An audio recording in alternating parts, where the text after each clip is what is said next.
In Colorado right now, they're picketing and going wild because it's a rigged system, folks.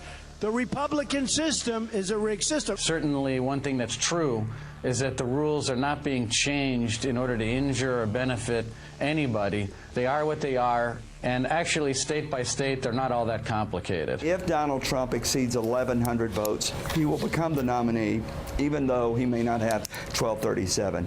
If he gets less than 1,000 delegates, then I think we're looking at a contested convention. This is Chicago's Morning Answer with Dan Proft and Amy Jacobson on AM 560. The Answer.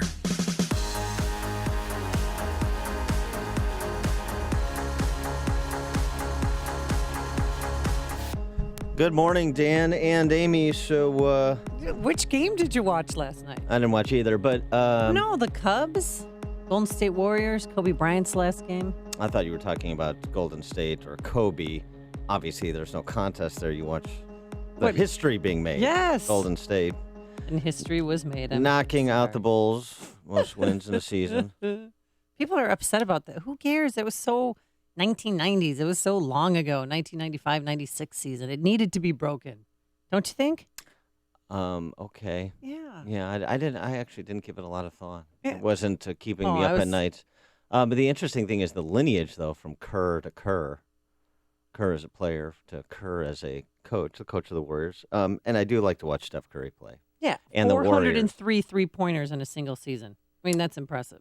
Yeah. I mean, it's like talking to Marv Albert here with the NBA stats. I'm impressed. It was a big deal. And they asked Steve Kerr yesterday, they said, what is it like having Stephen Curry on your team? And he said, I wouldn't want him to be on any other team.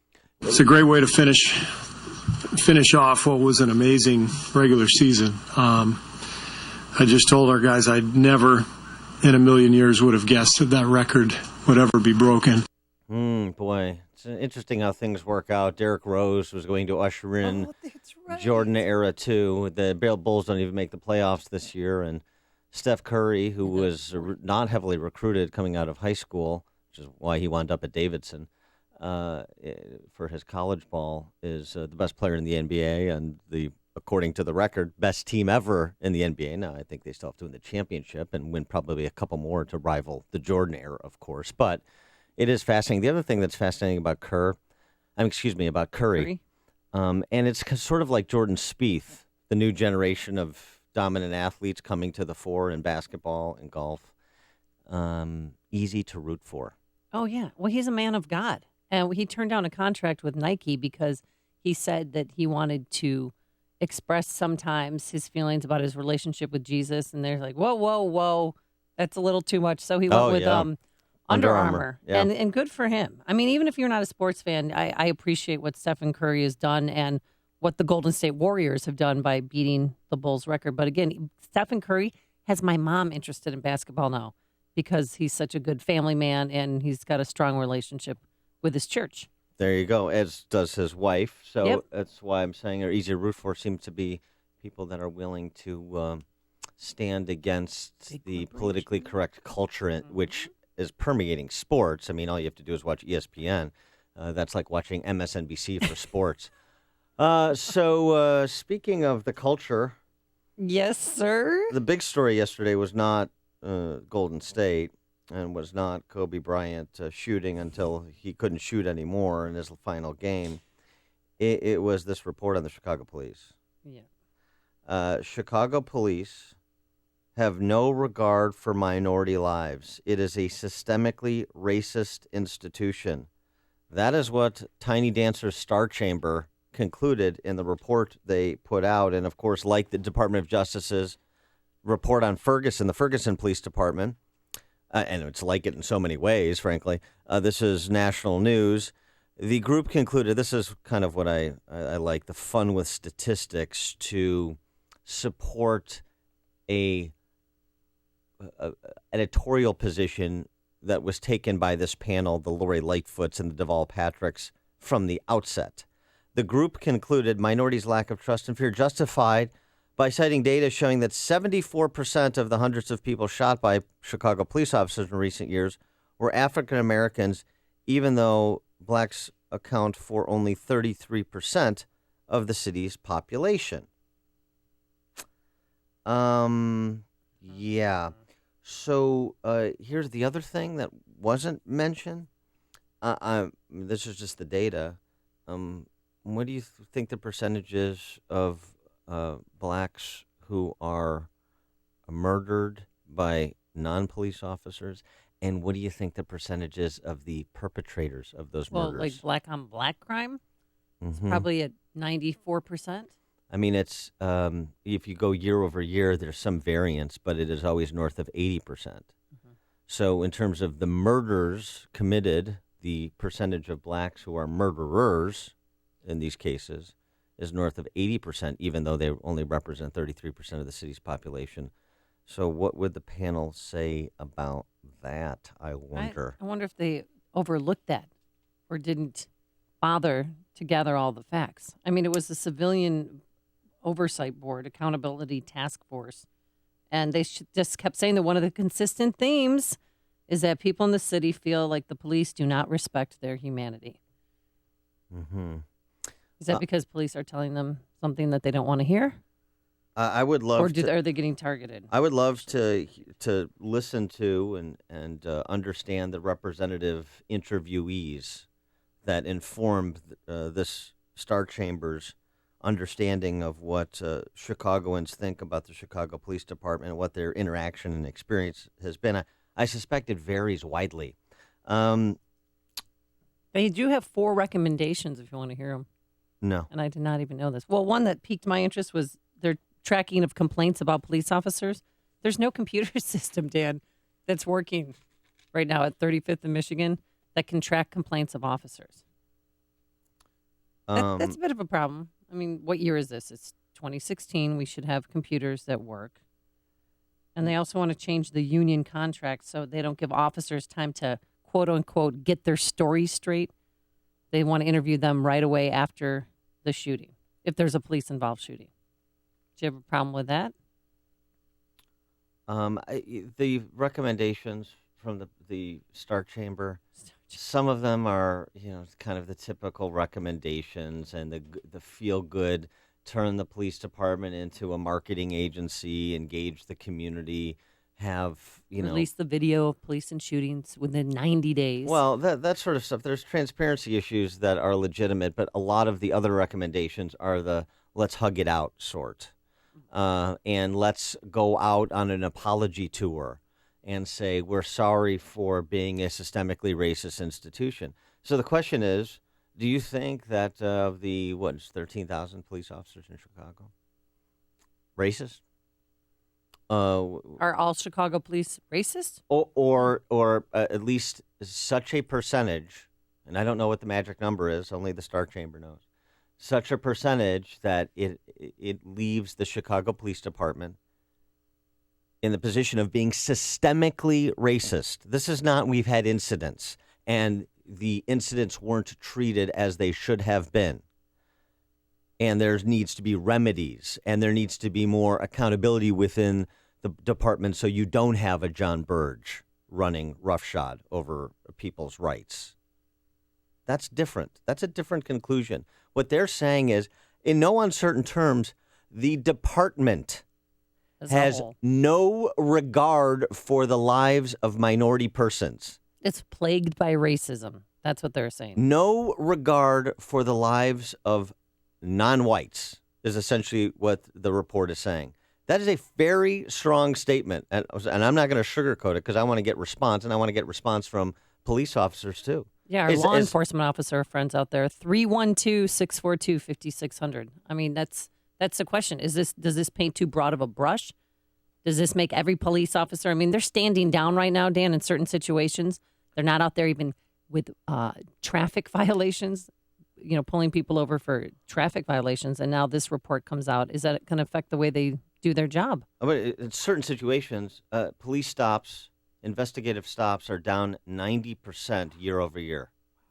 By the way, murders are up 62% and shootings are up 78% year over year. This seems to me that we've crossed that red line, if you will. This is a real red line, not an Obama red line that you can erase. But similarly, if you erase it, it has implications. The line being looking at the police and saying they need to be accountable like any other institution for what they do internally. Who watches the watchmen is a legitimate question. Who polices the police? Legitimate question. But when you put civilization against the police, when you say we're standing against the police, that's when you have murders go up 62% and shootings go up 78%, while investigative stops go down 90%. You think the two of those data points are correlated? I think they are. I think they are. What percentage of the Chicago Police Department are minorities? After this. Connect with Dan and Amy using the AM 560 mobile app. Download it today at 560theanswer.com/mobile.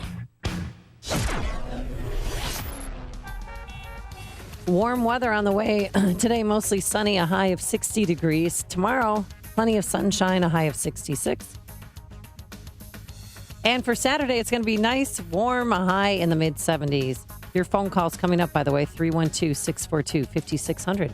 Jim Talamonte, how's that accident at I-90 in Barrington Road? Well, Amy, it's still there. Good morning. Good morning, Dan. It is closed westbound I-90 between 53 and Barrington Road. This crash is between Roselle Road and Barrington. Happened about, more than 4 hours ago now, and traffic is forced off the westbound Adams Tollway at 53. You can take southbound 53 to Higgins or even down to 390 as an alternate. Or if you go northbound, you could use Algonquin as an alternate to get back to Barrington Road. Elsewhere, the Chicago Expressway still look pretty good. The Ryant's getting a little congested approaching downtown.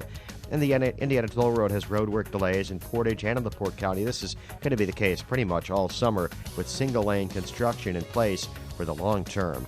I'm Jim Talamonte in the Guardian Security Services Traffic Center. Everywhere you go, the threat looms.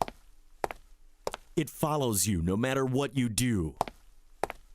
The longer you avoid the IRS and the financial difficulties you're going through, the closer they get to you.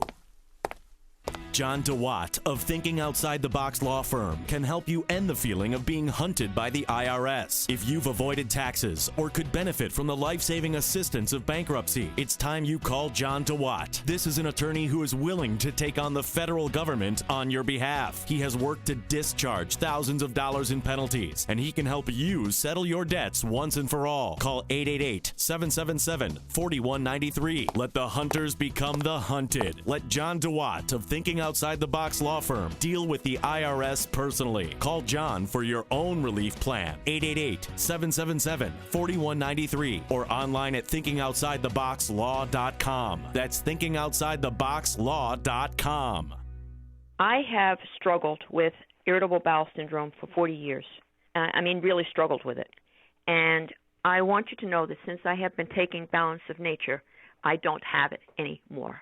After 40 years, I'm 75 years old, and after 40 years of struggling with this and, early on taking all kinds of medication and this, that, and the other thing, back in October, I was able to cancel my appointment with the gastroenterologist. Your products have made my life. They have improved the quality of my life so tremendously. I can't be grateful enough. So please thank you all, and please, if you ever have a chance to, please thank Dr. Howard. Good health is just a phone call away. What are you waiting for? Call now and take the health challenge to get a free month's supply of Balance of Nature. Call 1-800-2468-751. That's 1-800-2468-751. Or go online to balanceofnature.com. Use promo code CHICAGO.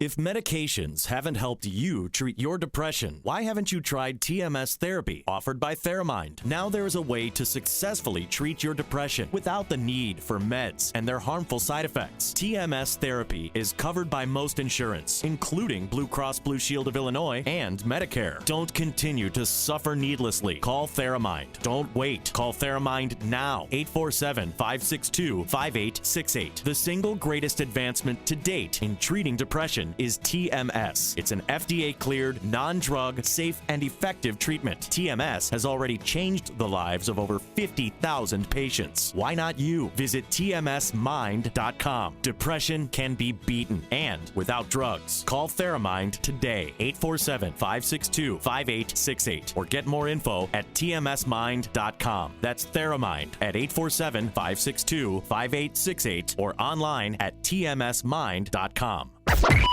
AM 560, The Answer. Dan and Amy are talking about that report issued by Tiny Dancer Star Chamber on the Chicago Police Department. Systemically racist, no regard for minority lives. That's the headline conclusion. But also excessive force, and that there's a code of silence, too. They threw that in there as well. In the All report. part of the systemic racism, corruption, however you want to describe it. Tiny Dancer weighed in and said what? Oh, Tiny Dancer, he's outraged, Dan. I think there's no doubt that we have a lot of work to do in the sense of not only restoring trust, but building what I think are essential values of transparency. Oh, yeah. He's wants more just the man to do it, too. Well, no, now he's supporting the idea, the recommendation by the Star Chamber, as you call it, that if there's a police-involved shooting, that dash cam video or body cam video must be released within 90 days. Hey, Chicago police who vote Democrat. How you like your Democrats? Deval Patrick, former governor of Massachusetts, on the panel. Lori Lightfoot on the panel and on the police board. Tiny Dancer running interference for this report. By the way, the demographics of Chicago Police Department. Yes. Since we're so interested in demographics when it comes to police-involved shootings, 29% of the department black. So a third of the population is black. 29% of the department's black. That's pretty close. So that would put the number of African-American police officers at what, roughly 4,000? Mm-hmm. You're so good with the numbers. And so are they part of the systemic racism? The 19% of Hispanic officers, are they part of the systemic racism? That 49%, half the department that is black or Latino, are they the ones that have no regard for minority lives, or is it just the 49% of white Chicago police officers? These are just questions I want to know the answers to. I'm sure the panel looked at them in depth. I'd love to hear from them, but let's hear from Ed in Oak Brook first. Hey, Ed. You know what, Dan and Amy, when I hear stuff like this report, it just infuriates me because these police officers are human beings, and they probably see stuff that we don't even want to read about in a day, that we don't even want to read about in a year. And the fact of the matter is, now that they're making all of these police officers bad guys, and then it just the fact alone that when a little kid gets shot in a neighborhood on the south side, no one even cares. They keep stats like it's a baseball score. Should tell you what's going on in that area. That crime is rampant because there are no jobs for these people.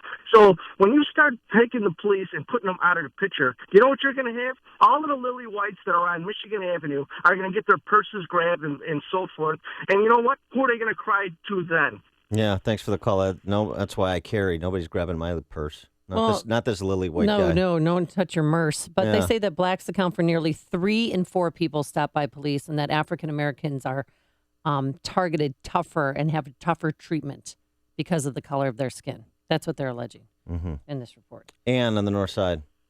Hola. Good morning. Hola, and hola. We missed you in Cabo. Did you? I missed you too. It does infuriate us because this is reverse discrimination. I can't see how 33% of the population is African American when they had 20 aldermen. We're underrepresented. And there is racism because they always say a white policeman, a white this, a white that. What are you going to do when they run out of whites? The only reason he's catering to the black community because they keep him in office, and we'll never get rid of him. So Lori Lightfoot and whoever else is there, they scared him pretty good, and so he caters to them. So what do we do? What do we do? The rest of the community in Chicago, what do we do? Move? Thanks, Ann. I own that. Hear about the big stories of the day, then talk about them right here on Chicago's Morning Answer on AM 560. The Answer. Signature Bank is Chicago's fastest growing, independently owned business bank. Signature Bank listens to your story, learns about your business, and sticks with their customers. I'm Dan Proft, and I know this because Signature Bank is my business bank. I'm Kevin Bastuga, co-founder of Signature Bank. As native Chicagoans, my partners and I know this city, its economy, and the challenges that small businesses face. We like to think of Signature Bank as your hometown bank. Chicagoans helping Chicagoans. We understand that banking is ultimately about people, and we build long-term, lasting relationships with our customers. We stand by our customers, and our customers stand by us, and we welcome new customers every day. We look forward to welcoming you and your business into the Signature Bank family.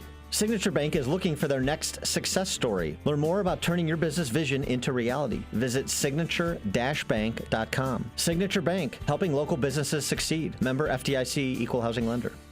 It's frustrating when you hand out a business card and don't hear back. When you download the free Bobble app from your app store, the next time someone asks, "Do you have a card?" you can reply, "Do you have a phone?" In just an instant, they'll have an interactive card that, with a touch, connects them to your phone, your website, everything. Imagine free business cards for life that won't get lost or tossed. I'm Scott Cook, excited to introduce to you Bobble, the revolutionary new app that allows you to create a card and send your contact information directly into a prospect's phone without having to enter a single digit. Then, while you're busy running your business, Bobble connects you to new customers. Download the free Bobble app from your Apple or Android app store. When you upgrade to Pro, you'll receive the first 30 days of in-network advertising free. To learn more, visit bobblecard.com. That's BOBL card.com. Bobble Card. The future of business card sharing is Bobble. AM 560, The Answer. And coming up on Chicago's Morning Answer. Ted Cruz is not against putting on a boa and some funny underwear we found out last night, and we'll explain at 5:38. And why I think Heidi Cruz should run for office. But first, let's go into the newsroom and say good morning to Mike Scott. Amy and Dan, good morning. 42 degrees, and the prime suspect in the Paris terror attacks may have had his eyes on a bigger prize, a German nuclear research center. German newspapers reporting that Salah Abdul Salam had documents about that research center on the German-Belgian border where atomic waste is stored. Police in riot gear had to separate many who supported Republican presidential candidate Donald Trump from protesters outside a rally in Pittsburgh. Trump continuing to blast the primary process inside that rally. And what it does is allows the bosses to pick whoever they want. And whoever they want is a guy like Romney, who's a stiff, who frankly blew the election last time. Meantime, Hillary Clinton is ignoring Donald Trump for now and targeting Ted Cruz in her adopted home state of New York. One of them denigrates New York values. I think New York values are at the core of American values. That's why I'm proud to be a New Yorker. The Democratic presidential candidate campaigning in the Bronx. Authorities in Texas say one person is dead, several others hurt after a hazmat situation in Austin, where firefighters believe 6 young people were exposed to hydrogen sulfide inside an apartment near the University of Texas complex. Defense Secretary Ash Carter is in the Philippines at this hour. He's revealed that American ships have started conducting joint patrols with the Philippines in the South China Sea. He's also announced that the U.S. will be keeping nearly 300 troops in the Philippines through the end of the month. Presidential spokesman Josh Earnest says Russia's activity in the Baltic Sea is raising some serious safety concerns. This incident is entirely inconsistent with the professional norms of militaries operating in proximity to each other in international waters and international airspace. Earnest confirming that Russian warplanes have been flying dangerously close to U.S. Navy ships and a Polish military helicopter. Illinois Democrats approve a $3.9 billion bill. It would fund colleges and some social service programs while the state operates without a budget. That plan expected to be rejected by Republican Governor Bruce Rauner. Also in Springfield, the House has passed a measure to suspend fines for drivers who are late in renewing their vehicle license plates until the state can continue mailing reminders. Last night in the NHL, playoffs underway. St. Louis over the Blackhawks 1-0 in OT. Major League Baseball, Cubs beat Cincinnati 9-2, while the White Sox continue their winning ways, beating Minnesota 3-0. The news, a service of Massage Envy. Give your mom and all the mother figures in your life a thoughtful, lasting gift this Mother's Day. Massage Envy gift cards, because she's still your cheerleader. Mother's Day is Sunday, May 8th. Pick up a Massage Envy gift card or gift set today. To find a location near you, visit massageenvy.com. 5:34 and a check of traffic and weather on the way next on AM 560. I believe what we need in America today is more love and kindness. The Joe Walsh Show. We've had so much love and kindness. We have been like parents who have indulged our kids. Parents who've never said no. Parents who've never set a curfew. We don't need love and kindness. This country needs a kick in the butt. The Joe Walsh Show. Weeknights starting at 5. Right after Sean Hannity at 2 on AM 560. The Answer. LiveWatch helps you connect and respond up to 10 times faster in an emergency. LiveWatch has no long-term contracts. Save up to 50% off home security. Call 855-LiveWatch or visit livewatch.com. I've been teaching organic chemistry for the last 17 years, so I'm pretty good with complex calculations. But when I started thinking about my retirement, I was pretty stumped. Luckily, I have TIAA as my financial partner. Together, we retrosynthetically analyzed my financial future, which is organic chem speak for we figured it out. See how we're helping those who do good do well at the new TIAA.org. TIAA, created to serve, built to perform. Mike Rowe here with a quick IAQ test from my buddy Bill. Wait, I didn't study. IAQ stands for Indoor Air Quality, something 1 hour excels at. Well, I aced my SATs, so... Yes or no? Do you breathe inside your home? Yeah. And what do you breathe? Air. And what's in that air? Air? Sorry, we were looking for dust mites, household pollutants, even formaldehyde. Wait, I need to move. Or you could call 1 hour and improve your IAQ. That sounds smarter. Let's see how you do with the disclaimer. Each independent franchise is licensed in its respective state or county. Not bad. 5:36, tough morning on I-90. Details in our Guardian Security Services Traffic Center with Jim Talamonte. Yes, Mike, the westbound Adams Tollway is closed between 53 and Barrington Road due to a crash east of Barrington Road. All traffic is diverted off onto 53. You can take 53 south to Higgins to get eventually back to Barrington Road and I-90, or you could take northbound 53 to Algonquin, but this crash happened about 4 hours ago, more now, about 4.5. And again, it's closed westbound 53 to Barrington. Eastbound, it is fine. Indiana Toll Road has roadwork delays in Porter County, also in LaPorte County, east of 421. Inbound Ryan, a little sluggish approaching downtown. You got about a 2-minute delay. Bishop Ford just a little slow approaching Ryan. The other expressways are good for now. Traffic is a service of the Chicago Office of Emergency Management and Communications. Volunteers play a key role in disasters. Find out how you can help by signing up for a community emergency response team at Chicago Citizens Corps. cityofchicago.org, brought to you by the Chicago Office of Emergency Management and Communications, paid for by FEMA. Traffic answers when you need them most. I'm Jim Talamonte, AM 560 The Answer. Chicago's Morning Answer continues next. Your official Chicagoland weather forecast from the AirComfort.com Weather Center. 80 years of quality mechanical solutions for your business. Sunny and pleasant today, high near 60. Low of 38 overnight, 37 right now at O'Hare. Next news coming up at 6.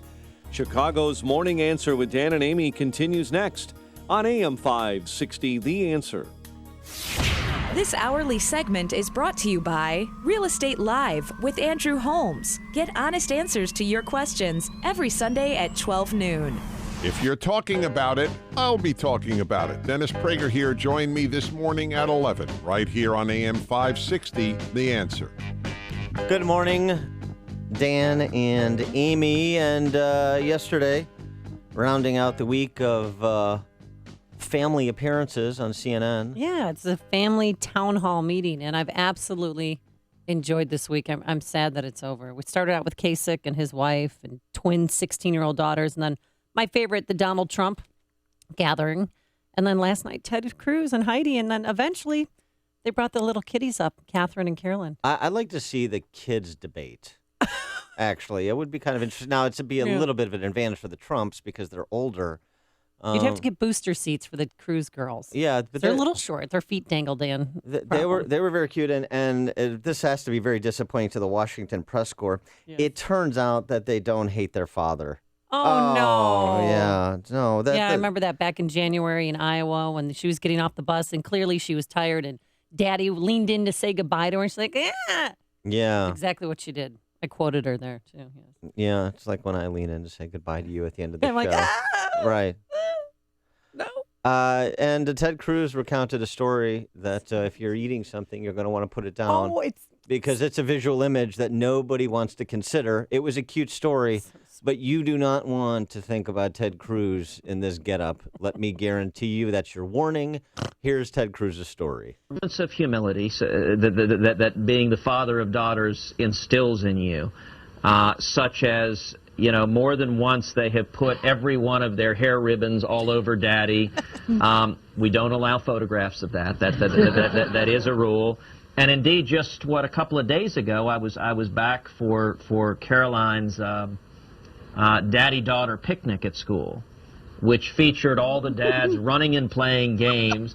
And my favorite. Your favorite was that she got to dress up Daddy in like this pink boa and these like big goofy looking underwear. And FYI, that was on a videotape the whole time. Uh-oh. And now it's a class video that they're sending out to all the parents. Oh, really? Well, oh, really? And then it is, dear? She actually kind of tripped him up because he tried to go on and then he kind of caught himself. Oh, really? There's a video of me out there.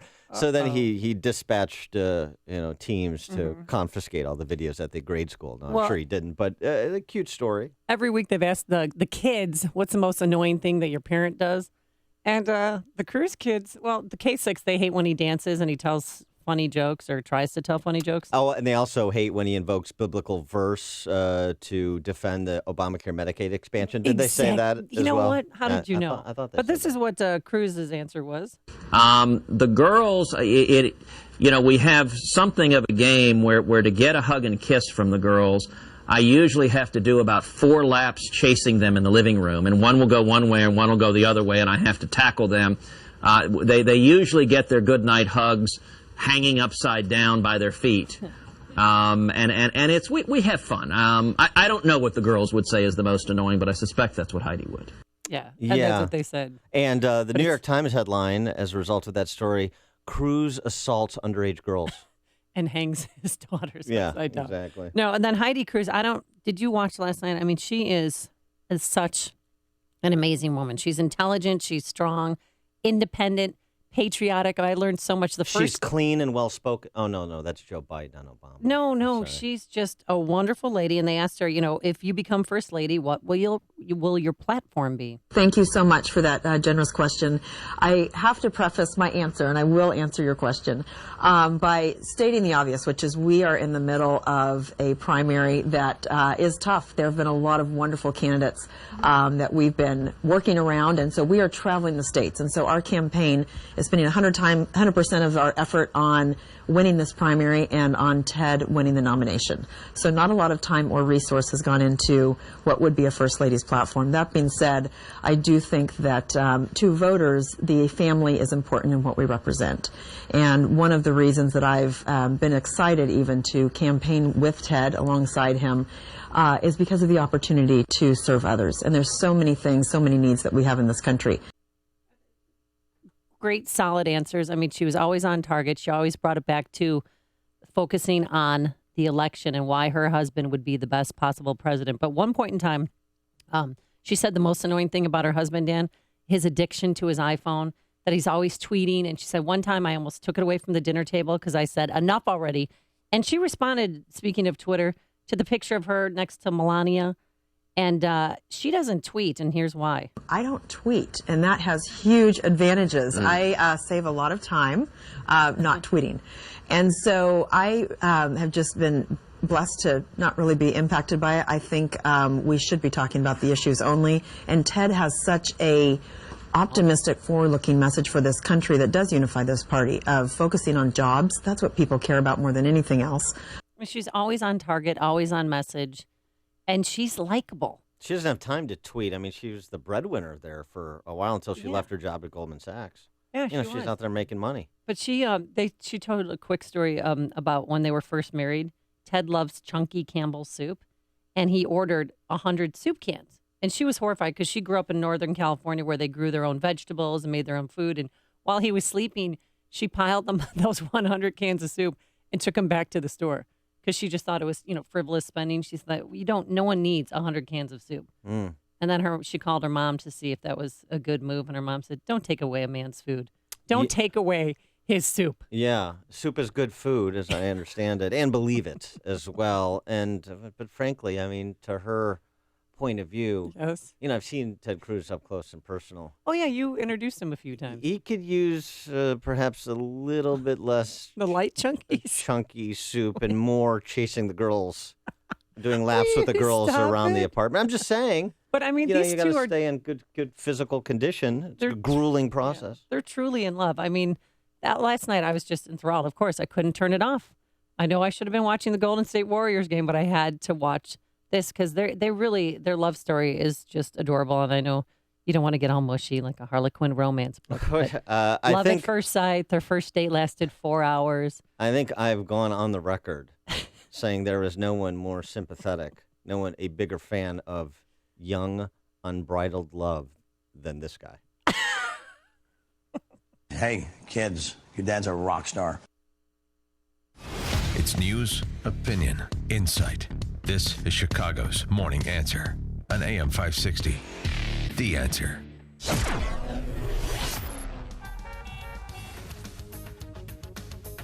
Oh, a victory for the Trump campaign? Corey Lewandowski, charges dropped. We'll have the answers. But first, here's your forecast. Today, mostly sunny, pleasant, a high of 60 degrees. And tomorrow, more of the same, plenty of sunshine, but a high of 66. And by Saturday, guess what? It's going to be 73 degrees. Let's go to the roadways in westbound Jane Addams. There was a fatal crash near Barrington Road. What's the latest, Jim Telemonte? Amy, westbound I-90 is still closed. Between 59 and Barrington Road, the investigation is ongoing. And so you're forced off of westbound I-90 out of 53. You can go northbound to Algonquin to eventually get back to Barrington Road and to I-90, or southbound to Higgins, or even down to 390. Again, westbound, it's closed between 53 and Barrington Road. Eastbound, all lanes are open, and we're not seeing any significant delays.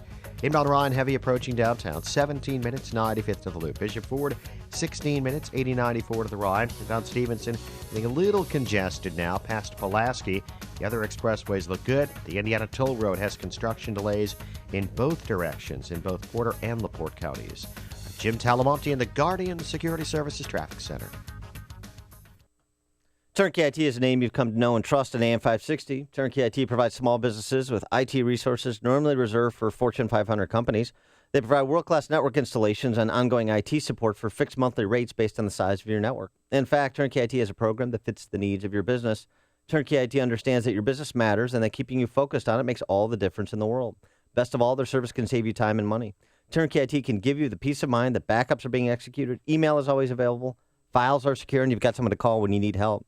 Turnkey IT has people who are professional, friendly, on time, and a live person who answers the phone 24 hours a day. Visit turnkey.pro today for a plan that fits your needs. That's turnkey.pro. Discover Westmont, a community nestled in the heart of DuPage County. With top-notch schools, beautiful affordable housing, and excellent dining and shopping, Westmont makes a great place to live, work, and play. Choose Westmont. Discover how your business can flourish and grow with a wonderful central location providing rapid access to Chicago's key expressways, airports, and many family-friendly amenities. Add quick transportation on the Burlington train line, and that means simple and easy travel for everyone. Westmont is committed to working collaboratively with you to facilitate inquiries about your family or business relocation. We'll help your company navigate to Westmont for a great experience. Call Larry Forsberg at Westmont Economic Development at 630-824-9337. That's 630-824-9337 to find out about incentives that can help you plan your development, relocation, or expansion. Discover all Westmont has to offer. For more information, visit choosewestmont.com. That's choosewestmont.com. CertaPro painters are here for every stage of your life, from moving into a new home, creating the ideal nursery, to reinventing your living space. CertaPro painting experts create the perfect setting while you do life. They came to our home and brightened our walls and our moods so very quiet they wouldn't wake a baby. But the best part? They clean up after themselves so you don't have to do it. And now that spring is here, it is the perfect time to spruce up your home's exterior. Take a look at your home. Do you see chipping, peeling, fading? Well, leave it to CertaPro painting experts to refresh, renew, and protect your biggest investment, your home. Now is the time to call for your free estimate and schedule your exterior painting project. 1-800-GO-CERTA, 1-800-GOCERTA. That's CERTA with a C. Or visit CertaPro.com today. CertaPro.com. CertaPro Painters, we do painting, you do life. Each CertaPro Painters business is independently owned and operated. Chicago's Morning Answer with Dan and Amy continues now, and make sure to stay tuned to catch me, Mike Gallagher, coming up at 9, only on AM 560, The Answer. Dan and Amy are talking about Ted Cruz and Family Hour yesterday on CNN. Let's go to Bill in McHenry. You're on Chicago's Morning Answer. Morning, Dan. Morning, Amy. I've got to give Anderson Cooper a lot of credit. I've actually taken to watching a lot more CNN when they have a candidate on there one-on-one for an hour, and I think Anderson Cooper does a very professional job. What I saw last night was a couple with their two young children, both of them very comfortable in their own skin, and real people. And so, the dynamic is there for Ted Cruz to redefine or to really define himself for the voters at large now. And we've been told what to think about him by all the insiders. Now we can make up our own minds. Yeah. Thanks for the call, well said. Bill. I agree. I'm Miss Anderson Vanderbilt. What's his name? Anderson Cooper. I know he's growing on me. He is growing on me a little bit. I've liked him, but he seems very fair. He's not biased at all, and he makes everyone feel comfortable. He really does. He's become a little bit more of an adult, a little bit more substantive. Anderson Vanderbilt. But before he got the family up on stage, Ted Cruz, of course, was talking about Corey Lewandowski, Donald Trump, and how that their thuggery behavior is getting old. They're acting like union boss thugs. In Colorado, I spoke yesterday to the chairman of the Republican Party in Colorado. Trump supporters put out his home address, put out his phone numbers. He got thousands of phone calls. He got death threats. Trump supporters were telling the supporters, go to his house and bring their guns. Look, violence doesn't belong in democracy, and the Trump campaign encourages it over and over again. Yeah. Well, on the Lewandowski front, story broke yesterday that this afternoon, Palm Beach County State's Attorney David Ehrenberg is going to announce that there will be no prosecution of Corey Lewandowski in the Michelle Fields case. Remember, this is the Breitbart reporter, former Breitbart reporter now, who Lewandowski allegedly grabbed her arm and she filed assault charges against him. He was picked up, but the state's attorney is reportedly going to decline to press charges, bringing an end to this rather silly incident, frankly. Well, to her, it's not silly, and she has pictures of bruising. And she tweeted yesterday, and I'm supporting her on this, that thanks a lot. The prosecutors were supposed to call her first and tell her first because she's the victim or alleged victim in this case. And instead, they leaked it out somewhere, and she had to hear about it through other means. I mean, to her, it's personal. It's not a private matter because she did file charges. But to have them leak it out and not talk to her first, I think is little shoddy, and it's rude on their part. Well, yeah, that's true. They could give her the heads up. Yeah, and they didn't. And she reportedly is considering civil charges. Well, considering a civil defamation case, so not related to the assault, but related to the, I guess, name calling and back and forth that occurred after the alleged assault. Yeah, on Twitter he said, "I don't even know who you are." That's what Lewandowski tweeted. That's not defamatory, and she's a public figure. I think it's a bit of a stretch, maybe. I think she's got a very tall mountain to climb, but it's her right to pursue it, but it's our right to ignore it. Well, I haven't seen Corey Lewandowski out there. Well, good. Out there, with the thuggery. I think he's leaving it to the security police. Well, this is what should have been the case from the beginning, and they could have avoided all these problems if you don't have your campaign manager involved in crowd control, which is just bizarre. Yes. John in Des Plaines, you're on Chicago's Morning Answer. Hello? Hey, John, you're on. Okay, well, I just want to say, like I tell you before, I just want to say, we want Trump. We want Trump. You know, there's got to be something different from all the from all these others we have. Okay. Okay. We want Trump. Thank you. Thanks, John. Yeah, you got that. Very succinct. Doesn't tell us. It didn't tell us why he wants Trump, but he wants Trump. Well, listen to this piece. Somebody else who wants Trump, who writes for a living. Yes. Ann Coulter. Oh, that's right. On Ted Cruz. Ted Cruz is Tracy Flick with a blank that rhymes with Flick. Tracy Flick, the character from the movie Election. Yeah. With Reese Witherspoon. Ann Coulter writes. Keep it clean, Ann. Come on. Yeah, she writes about the Colorado event over the weekend that has Donald Trump spending the rest of this week talking about how the process is rigged and so forth. She goes on to suggest that until Cruz, to observe, until Cruz won a primary in mean as a snake, Wisconsin, he hadn't won a single primary outside of his home state, a sister state, and a state where Trump didn't campaign. She goes on. Texas is a pretty big state, yeah. Well, yeah, and he had actually won other caucuses and primaries. Did. I don't know what she's talking about exactly, but in terms of her characterization of Ted Cruz, which is the lead here, I mean, come on. she basically is accusing the Cruz campaign of thuggery and thievery and cheating. He believes he deserves to win. God chose him to win. Oh, and if he starts to lose, well, then he'll cheat. Victory goes to the pushy. This is Ann Coulter's opinion on Ted Cruz. She's off. So when it comes to, the idea that Ted Cruz is going after Donald Trump on substantive matters, just remember what Trump and the surrogates are doing to Ted Cruz on less than substantive matters. You know the name Barbara Walters. Now remember the company, Ameritrust Mortgage.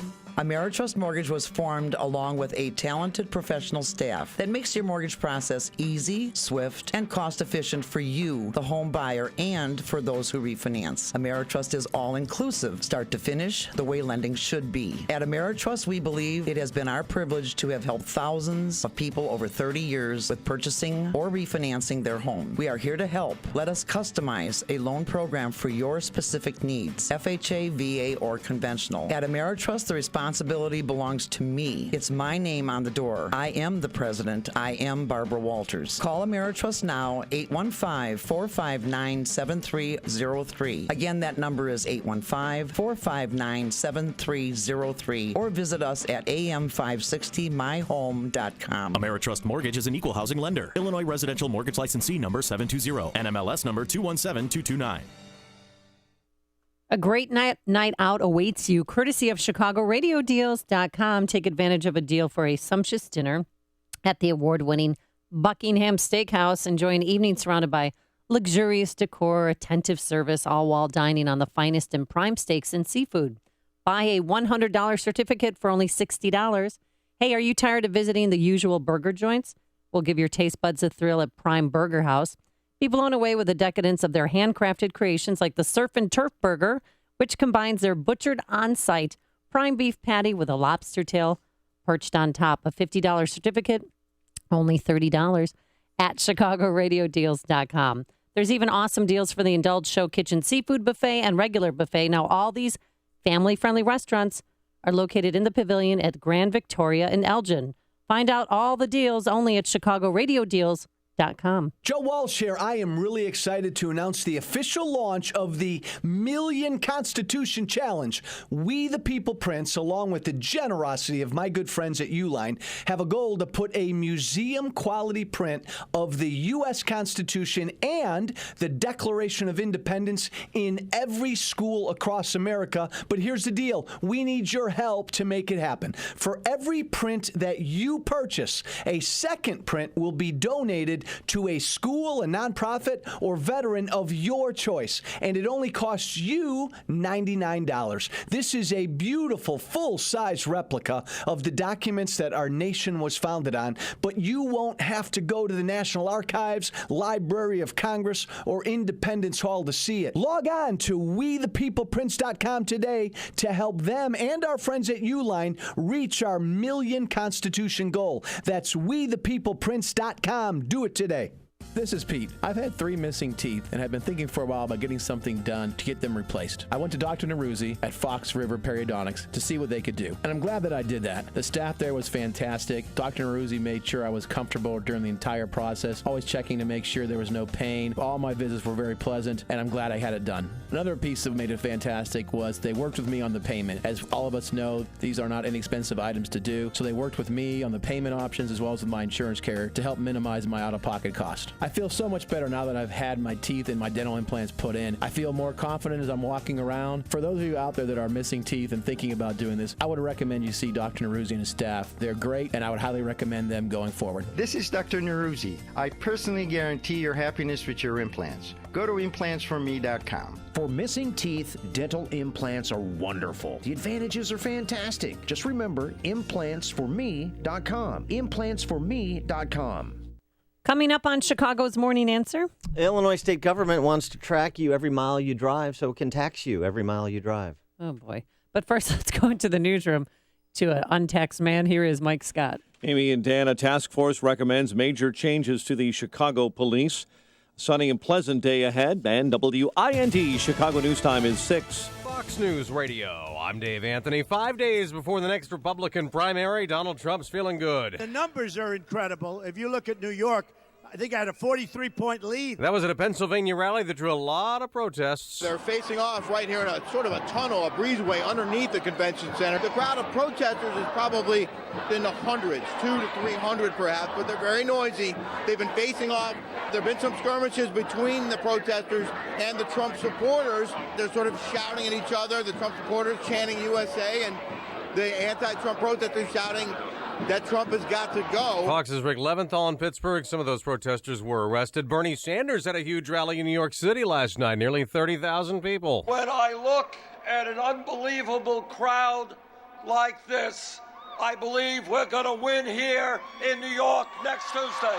Though Hillary Clinton has a double-digit lead in the polls, the two Democrats will debate tonight what concerned the Pentagon. Russian warplanes flying really close to a U.S. Navy ship.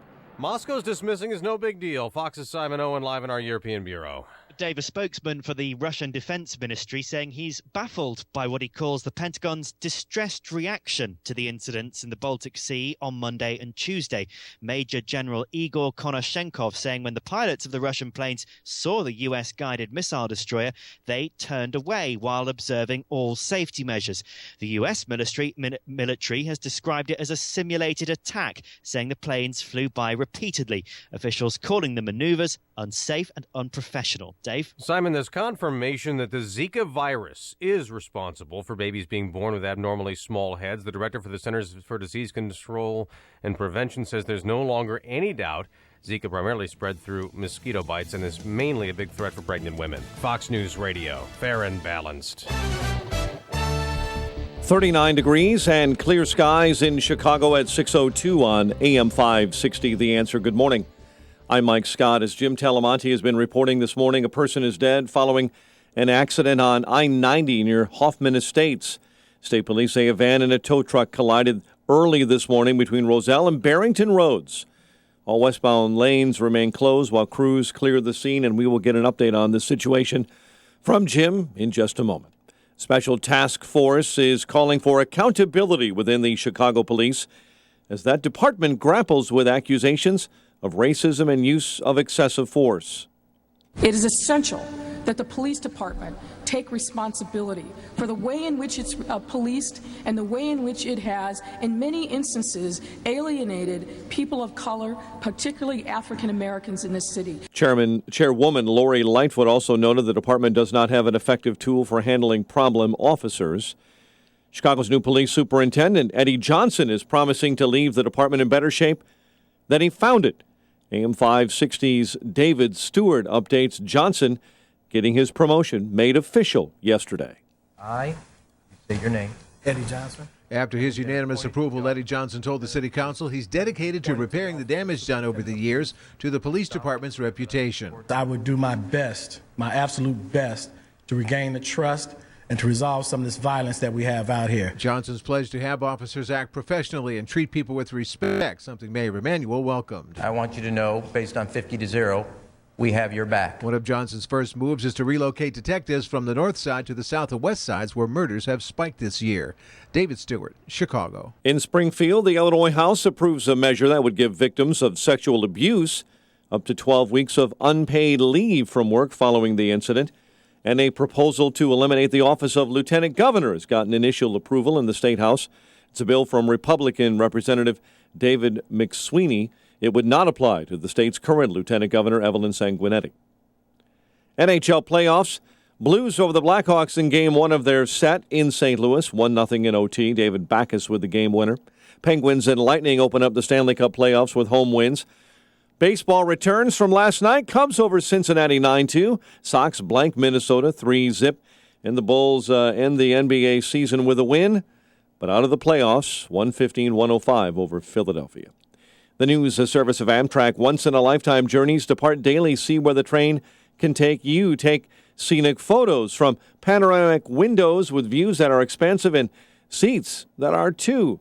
Travel through history with Amtrak. Find saver fares at Amtrak.com.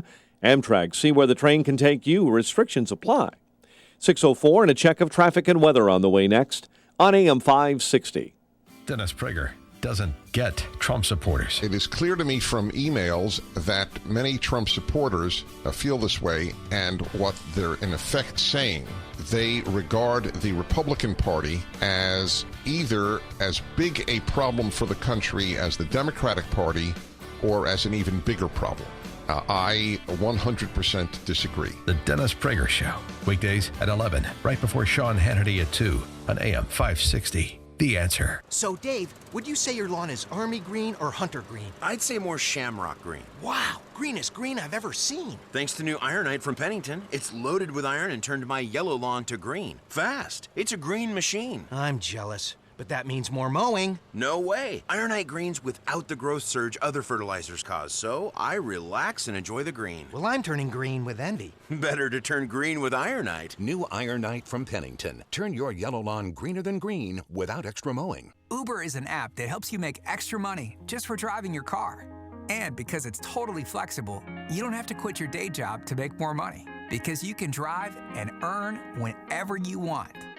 There are 3 simple steps to start making money. First, sign up for free on your phone. Second, answer a few questions and get approved. And third, start driving. So, what are you waiting for? Sign up today at drivewithuber.com. That's drivewithuber.com. 6:06, and in our Guardian Security Services Traffic Center, here's Jim Talamonte. Thanks, Mike, and we've just received word that the westbound Adams Tollway has reopened now between 53 and Barrington Road. You mentioned the overnight crash with a fatality involved, which had the interstate shut down westbound I-90 for several hours, but now all lanes are open again. And traffic is moving along fine on the westbound side. It is slow on eastbound I-90 in that area. I mean, 59 at Roselle Road. It's not a severe delay, but it is slow. But all lanes are open in both directions now on I-90 northwest of Chicago in that Hoffman Estates area. On the Eisenhower outbound at Harlem, there is a crash reported, and it is slow now on the outbound side from Cicero to Harlem. That crash, I believe, has cleared. We don't have any lanes blocked, but it is 44 minutes downtown to Thorndale. Inbound 41, it's slow from the Tri-State Tollway to Harlem. Inbound Ryan, a little heavy approaching downtown, and it's slow in the express lanes approaching to Stevenson. And traffic is slow on the Bishop Ford from 115th to the Ryan. We're looking at significant delay there. Also slow on the Indiana Toll Road in Porter and LaPorte counties due to the long-term construction. Traffic answers when you need them most. I'm Jim Talamonte, AM 560, The Answer. Chicago's Morning Answer continues next. Your official Chicagoland weather forecast from the AirComfort.com Weather Center. Here is meteorologist Kevin Snyder. Today, mostly sunny, high 58. Tonight, clear, low 38. Tomorrow, mostly sunny with a high 66. And a clear night tomorrow night, low 47. Sunshine for Saturday, high 71. I'm Kevin Snyder on AM 560, The Answer. 37 at O'Hare, 39 along Chicago's lakefront. Your next news update is at 6:30, and Chicago's Morning Answer with Dan and Amy continues next on AM 560, The Answer. This hourly segment is brought to you by Get Down to Business with Shalom Klein, powered by Tandem HR and sponsored by Everett College Funding. Heard Sunday evenings at 6. Good morning. Welcome to your Thursday morning briefing. Here's what you need to know to start your day. In Colorado right now, they're picketing and going wild because it's a rigged system, folks. The Republican system is a rigged system. Certainly, one thing that's true is that the rules are not being changed in order to injure or benefit anybody. They are what they are, and actually, state by state, they're not all that complicated. If Donald Trump exceeds 1,100 votes, he will become the nominee, even though he may not have 1237. If he gets less than 1,000 delegates, then I think we're looking at a contested convention. This is Chicago's Morning Answer with Dan Proft and Amy Jacobson on AM 560. The Answer.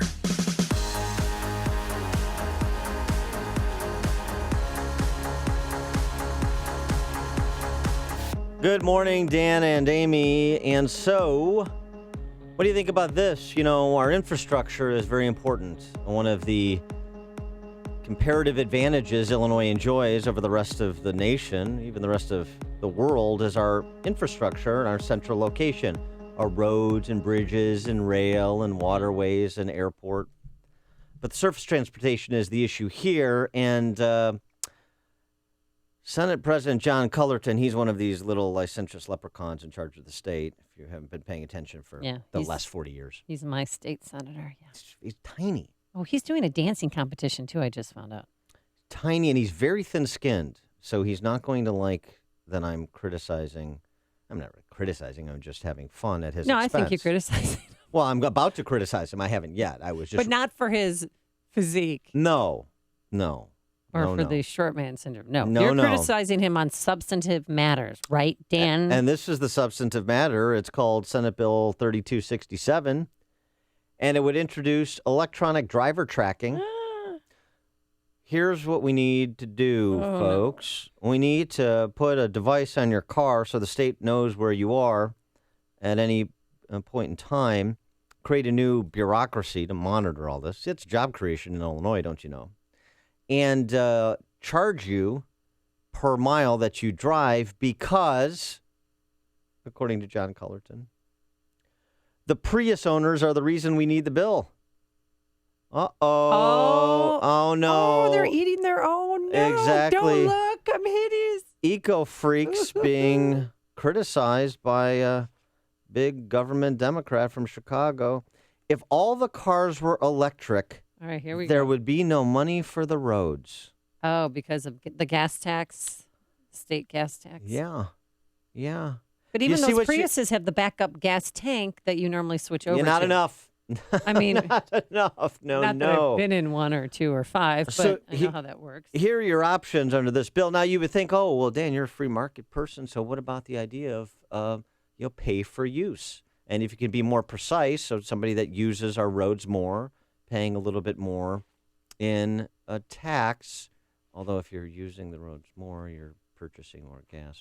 But they already get us with the tolls. And they already know where we are because of the toll road and that little thing that you have on your dashboard. Or what if you're not on one of the tollways? What if you're taking I-55 your whole life? No, if you're in a residential area, don't you think the state should know if you're just driving around Lakeview and where exactly you are? Well, we have a lot of cameras for that. So here's the deal. You've got 3 options. Okay, what are my options? 2 plans involve tracking devices. A third option would be drivers pay a flat $450 per year fee. So which do you like? 312-642-5600, turnkey.pro answer line, 64636DA, turnkey.pro text line. The other thing I like about this is on the one hand, we have the state and federal government subsidizing electric cars and alternative energy. Right. And now on the other hand, will be because it's creating an externality. Now we want to hit you back for driving an electric car. This is government at its best, taking blood from your left arm to infuse it into your right arm and spilling half of it on the ground. And don't they, isn't it eco-friendly to drive the electric cars? That's why people are doing it. That's what I was told. To save themselves money. Now, Dan, I wasn't listening 100%. What are my options? 450 what?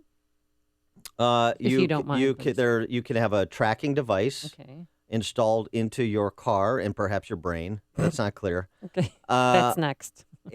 Or you can discard the tracking device and just pay $450 a year to be an Illinois driver. Now, remember, this is on top of the couple $100 you pay for your license plate sticker. I paid $125 in that yesterday. My city sticker is $75.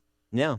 Oh, it just keeps adding up and adding up. That's good stuff. And the nicer car you drive, the higher your plate tag is. Yeah, but that's not all. Oh, wait, there's more? Yeah. The bill would also create the Illinois Road Improvement and Driver Enhancement Commission. Oh, we need another committee. Thank you, George Orwell. This isn't a committee. This is an agency. Oh, really? It would had a complete administrative arm to execute this program. You'd have an appointed chairman and members of this committee, and I assume you'd have to staff up as well. So you've got that going for you, too. You can pay for more public sector employees and more connected types getting sinecures to serve on a commission. I mean, we are really broke to start taxing people for the miles that they drive in their car. And you drive a lot, and I drive a lot. You go to Springfield all the time. No. I drive to St. Louis. Not really, only a gunpoint. Well, still. But what's next? Are they going to tax the air we breathe? Because I see that coming. Are they going to tax the water intake in people's home? Because they already, they're so desperate for money that they're handing out fines if you don't shovel in the wintertime. And I know that they're sad that it didn't snow so much this winter because they did not collect on those fines. Well, there's two issues. Because it had to be 2 inches or more for them to give you a $250 fine.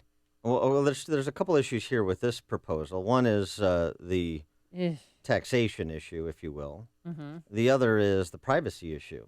The government monitoring you everywhere you are with the capacity to, because they have a tracking device on you. Is that a precedent that you want to set? Illinois state government having a tracking device on your car. Just let that seep in for a moment. Here's the other thing. So the big government knows where you are at all times. Nice. Yeah. I'm not going to be doing that. And our friend Matt Murphy, Republican in Palatine. I love Matt. Yeah. Well, am I not going to love Matt anymore? Well, love Matt just a little bit less? He's suffering from Malcolm Wallop syndrome, the syndrome Malcolm Wallop identified. Is that contagious? In the Beltway. He said the state should consider a measured approach by testing this as a pilot program. Oh, no, Matt. Matt, what happened, Matt? Yeah. I knew you when you were at St. Vida, right? If What's going on? If the Democrats proposed to burn down the Capitol, Republicans would compromise and agree to phase it in over 3 years. Let's do a pilot program. Let's burn down half the Capitol. 312-642-5600 is our turnkey.pro answer line. Who's going to sign up for this one? Dan, why don't you can be the first in line. You could be their pilot program. Tony and Marengo, you're on Chicago's Morning Answer. Hey, good morning. I live up by the Illinois-Wisconsin border. Spend probably a lot more time in Wisconsin than I do Illinois. Are they going to want to track those miles, too? Yeah, I don't believe under this program, I'm fairly certain you're not going to be allowed to drive outside of Illinois. Oh, there'll be like an electronic, or maybe you'll get shot. Thanks for the call, Tony. Yeah, I mean, we're going to you have to put an electronic fence, or as I've proposed before, to keep people in Chicago and Illinois, in addition to the tracking device on your car, you need to have those Running Man necklaces around your, your neck, so that if you go outside the state boundaries, your head blows off. Stop it. But your buddy Scott Walker would never allow Illinoisans to be tracked in Wisconsin. Yeah, I don't think there's going to be an intergovernmental agreement with the other 49 states to help Illinois generate more money from people that are fleeing the state. Seriously, what is next for them to tax? If they tax this, what? Maybe the airline miles I fly? If they chip me, then they'll know that if I'm on an airplane, they can tax me for the miles I go. Text from 773, will armored car drivers be exempted from the new Illinois road taxes as they shuttle payoffs from attorneys, unions, and developers down to Mike Madigan's? That's a good question. I have not read the bill in total. So I don't know. It could very well be in there, or it could be introduced as an amendment. Do you know? Do any other states do this? No, I don't. Yeah, no. What happens? And then where's the ACLU? They've got to be on this. Yeah, they'll be all over it. Well, I'll tell you what. I don't like this, but I'm just saying. Well, you just saying, Cullerton Dan? and Madigan, you Yeah. want to appoint a certain radio talk show host to the Illinois Road Improvement and Driver Enhancement Commission, then, maybe my mind could be changed. I know how to play ball in this state. Kurt in Batavia, you're on Chicago's Morning Answer.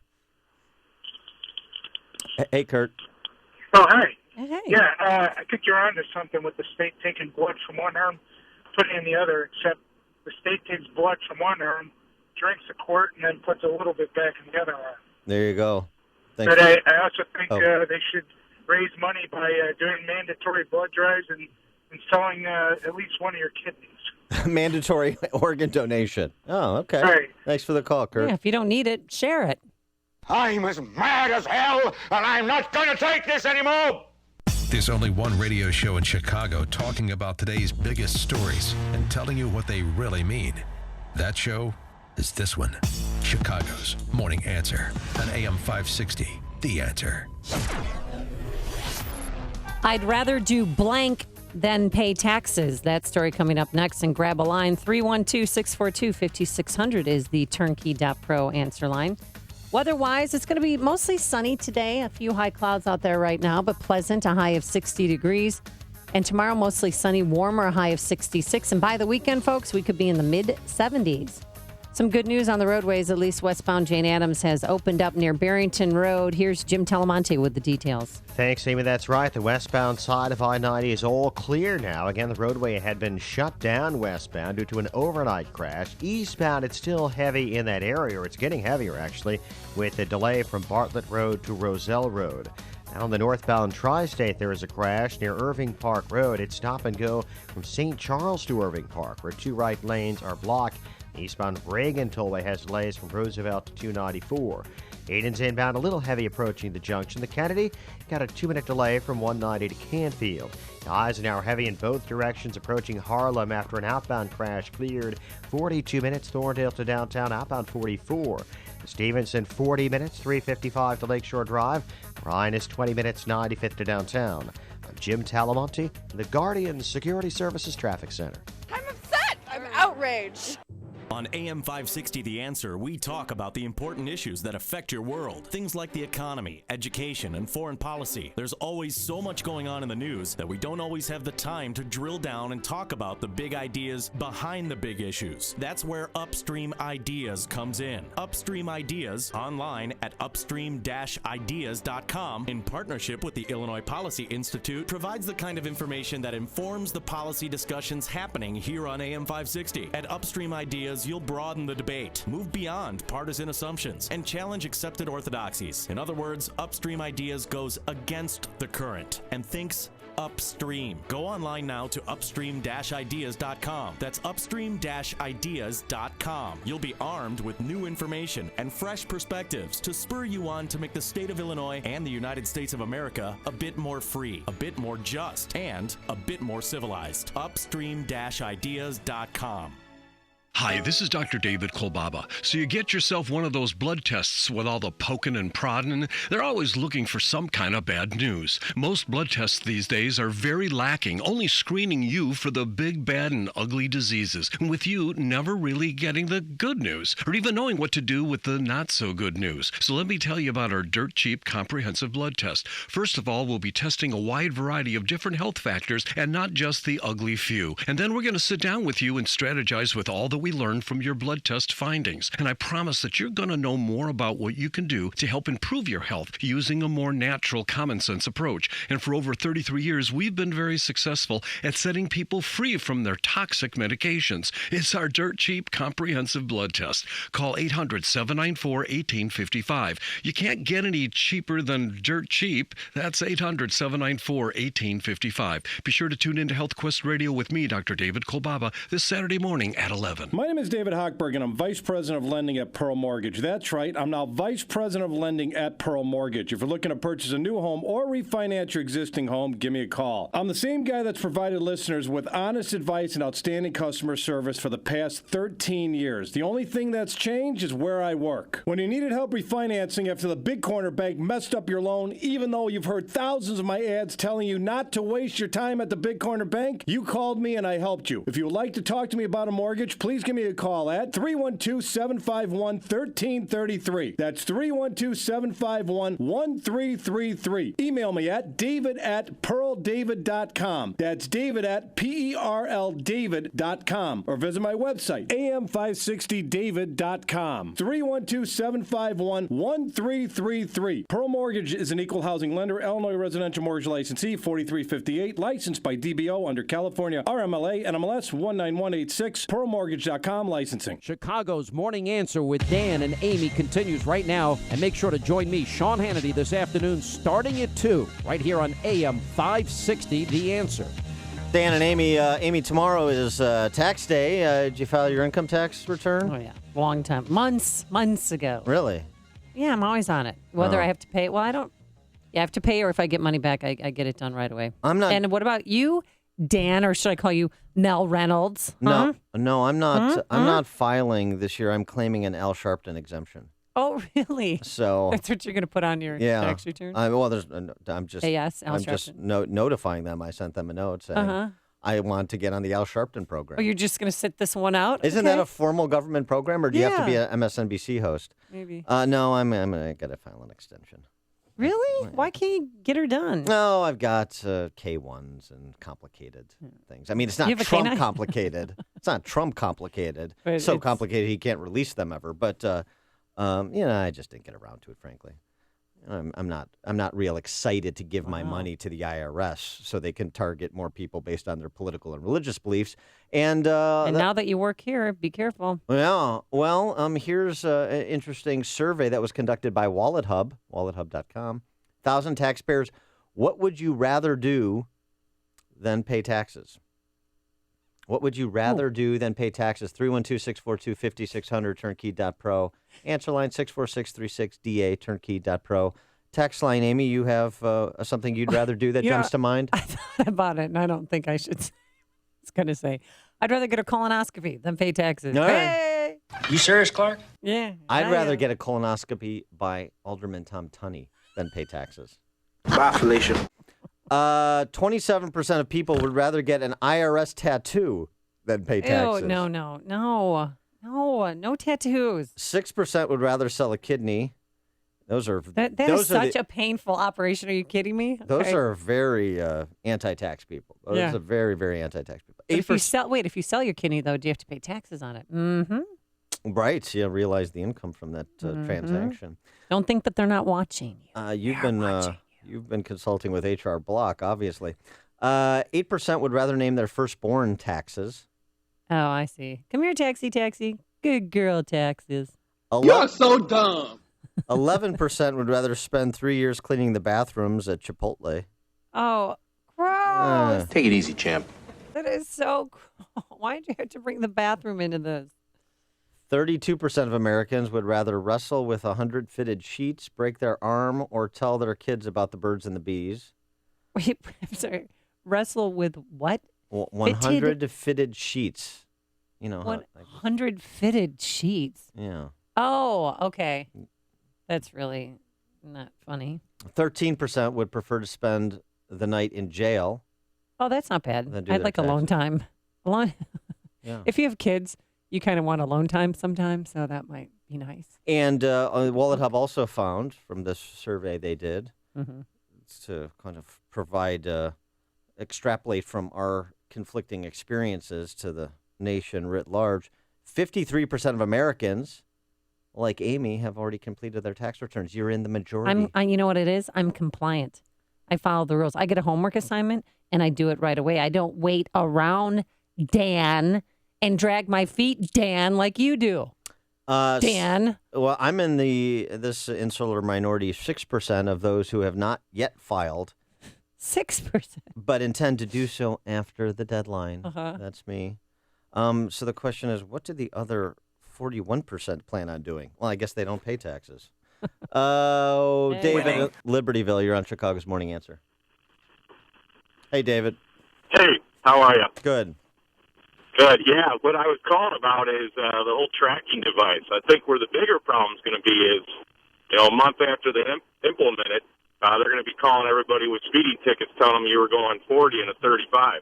Exactly. There's going to be one state worker assigned to every person who drives, so that you could, and they'll install like an intercom, so you can have somebody monitoring your driving in real time, like an OnStar, but by the state of Illinois, and it'd be like, why did you make that illegal right turn? I'm sending you a ticket. I'm sorry, Dave. I'm afraid I can't do that. Yeah. It'll be like the kind of worst edition of Knight Rider ever. The way you drive, I mean, your car will be talking to you on a consistent basis. Yeah, because you love to drive fast. But I talk back. You tax us when we're born. You tax us when we're dead. You tax us when we eat. You tax us when we sleep. You tax us every which way. Get off of my back! Before you see it on TV, share it on Facebook, or read about it in the paper. Hear it here first. This is Chicago's Morning Answer on AM 560. The Answer.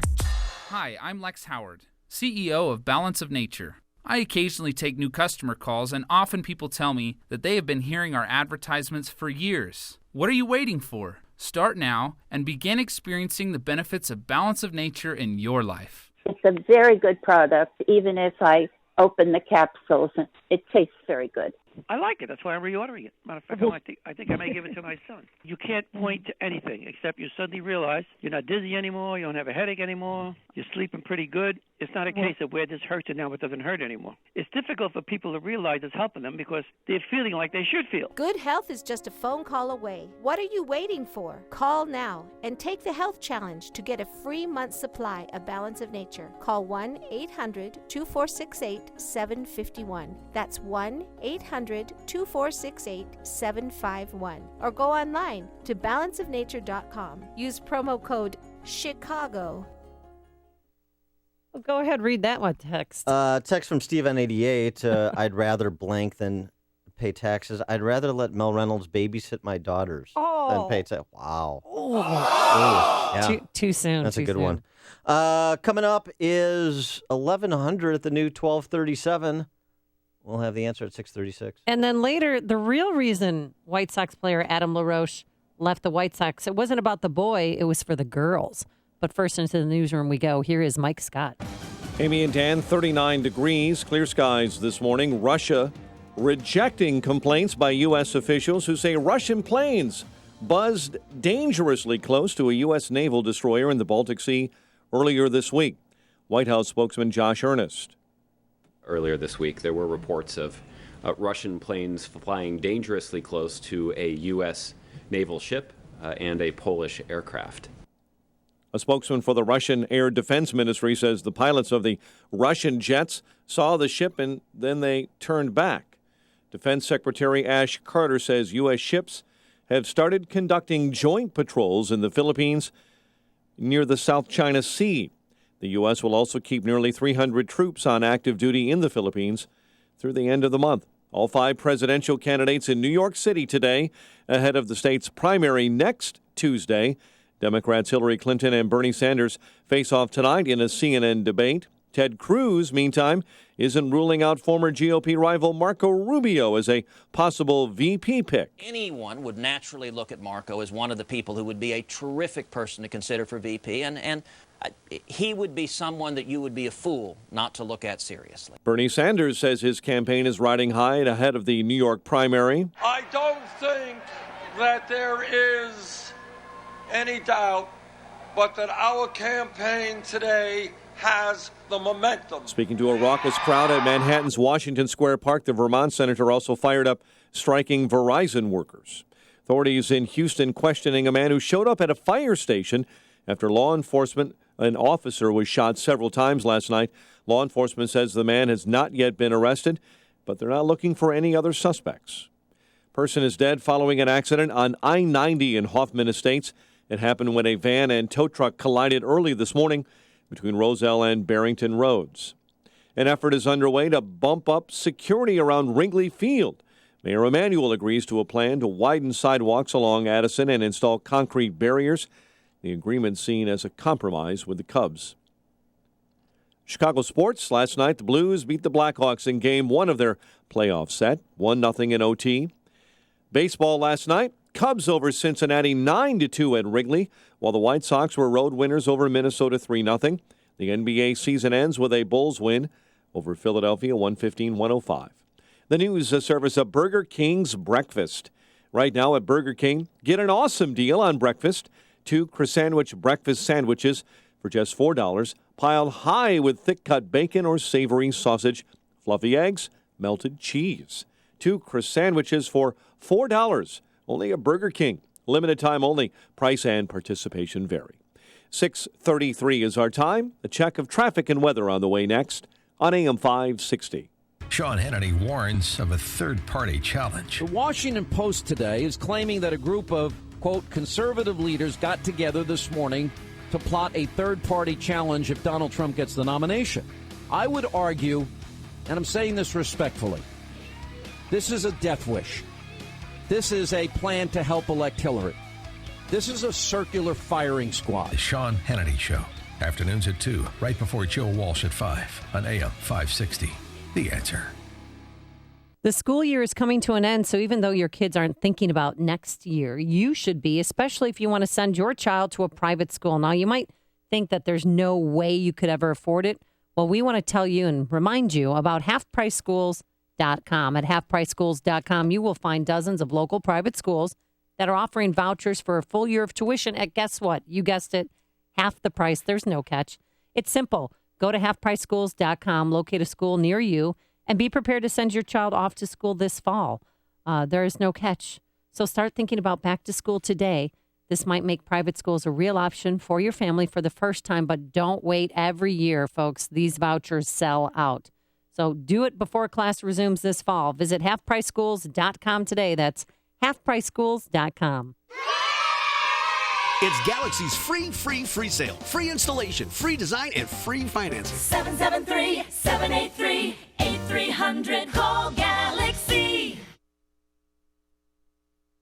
As if your body is working against you, Dr. Amy and Associates can help create a path to achieve optimal health. Experience personalized health care for your mind, body, and spirit at a practice that blends holistic and traditional medicine. Hi, I'm Dr. Amy Harris-Nuon of Dr. Amy and Associates. As an integrative health and wellness center, we take a team approach to your health care, so we welcome the opportunity to work collaboratively with your current health care provider. We're different from today's typical standard of care because our focus is on understanding the root cause of your health problem, not just treating the symptoms. It's a personalized approach that explores a wide range of proven treatments and one that's focused on helping you achieve your health and wellness goals so you can achieve a full, happy, and satisfying life. Call Dr. Amy and Associates to experience a whole-person integrative approach to health and wellness. 630-980-1400 or visit dramyandassociates.com. Dr. Amy and Associates, empowering people, changing lives.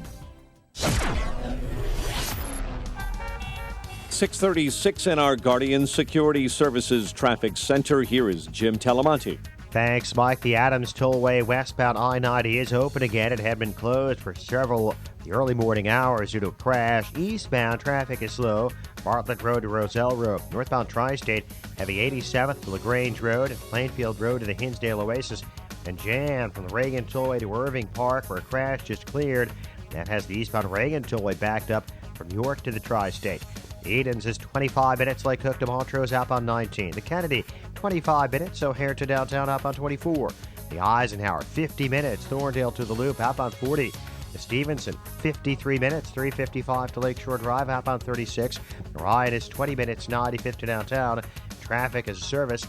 The U.S. Department of Health and Human Services, April is National Donate Life Month, a great time to learn about organ, eye, and tissue donation. You can sign up online, tell your family so they can support your wishes. Go to organdonor.gov. Traffic answers when you need them most. I'm Jim Talamonte, AM 560, The Answer. Chicago's Morning Answer continues next. your official Chicagoland weather forecast. From the aircomfort.com Weather Center, sunny and pleasant today, a high near 60. Clear and a low of 38 overnight, night and a sunny Friday ahead, high 66. 37 at O'Hare. Next news coming up at 7. And Chicago's Morning Answer with Dan and Amy continues next on AM 560, The Answer.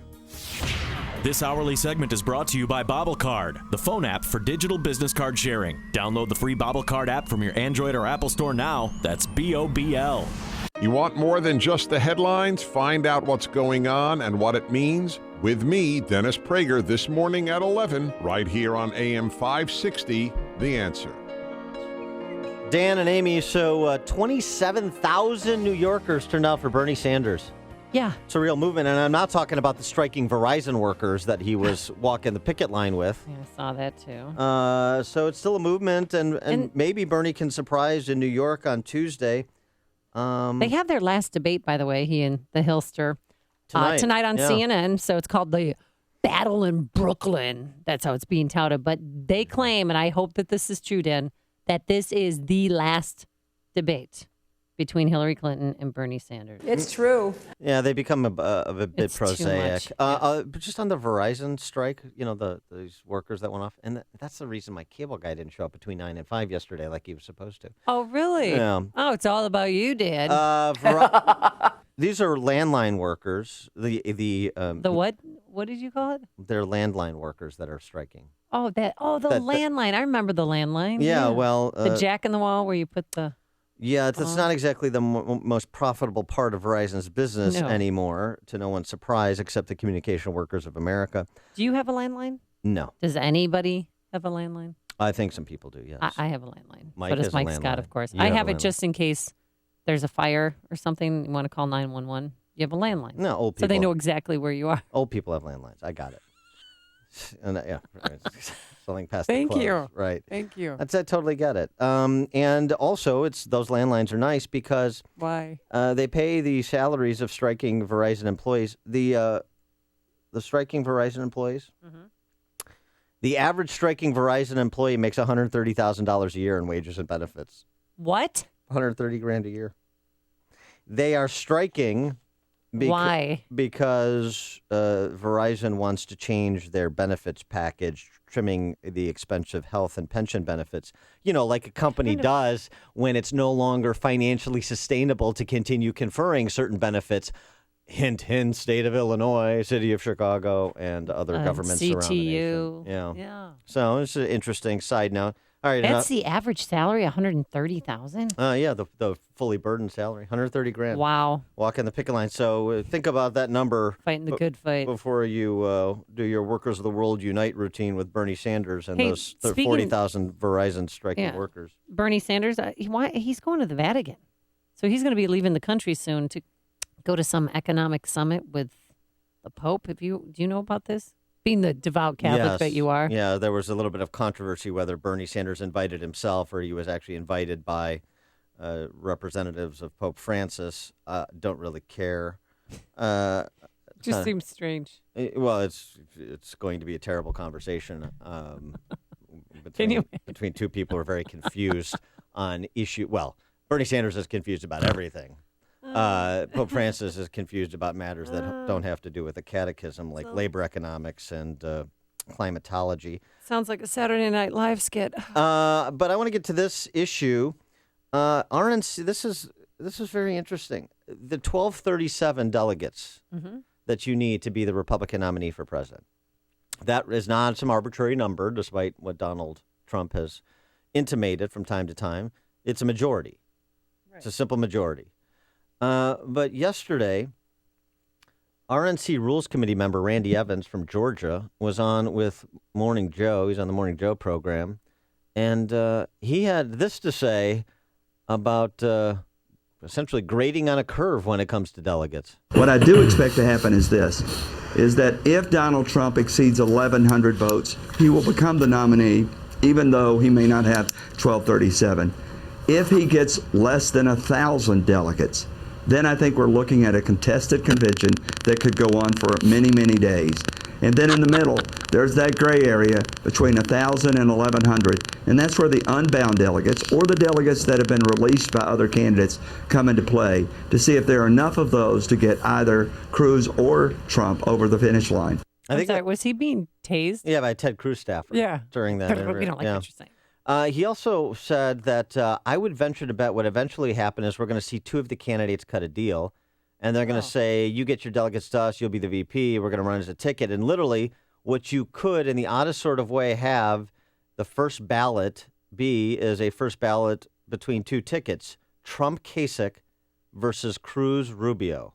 Ooh. So, that sounds fun. This is just one member of the RNC Rules Committee providing certain conjecture, but it's, conjecture based on inside knowledge of the process and perhaps where some of the other Rules Committee members and delegates generally find themselves.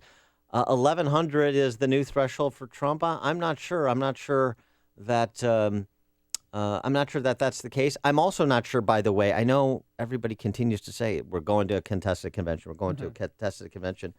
I'm not convinced about that. I still think Trump has a better than 50-50 shot to get to 1237.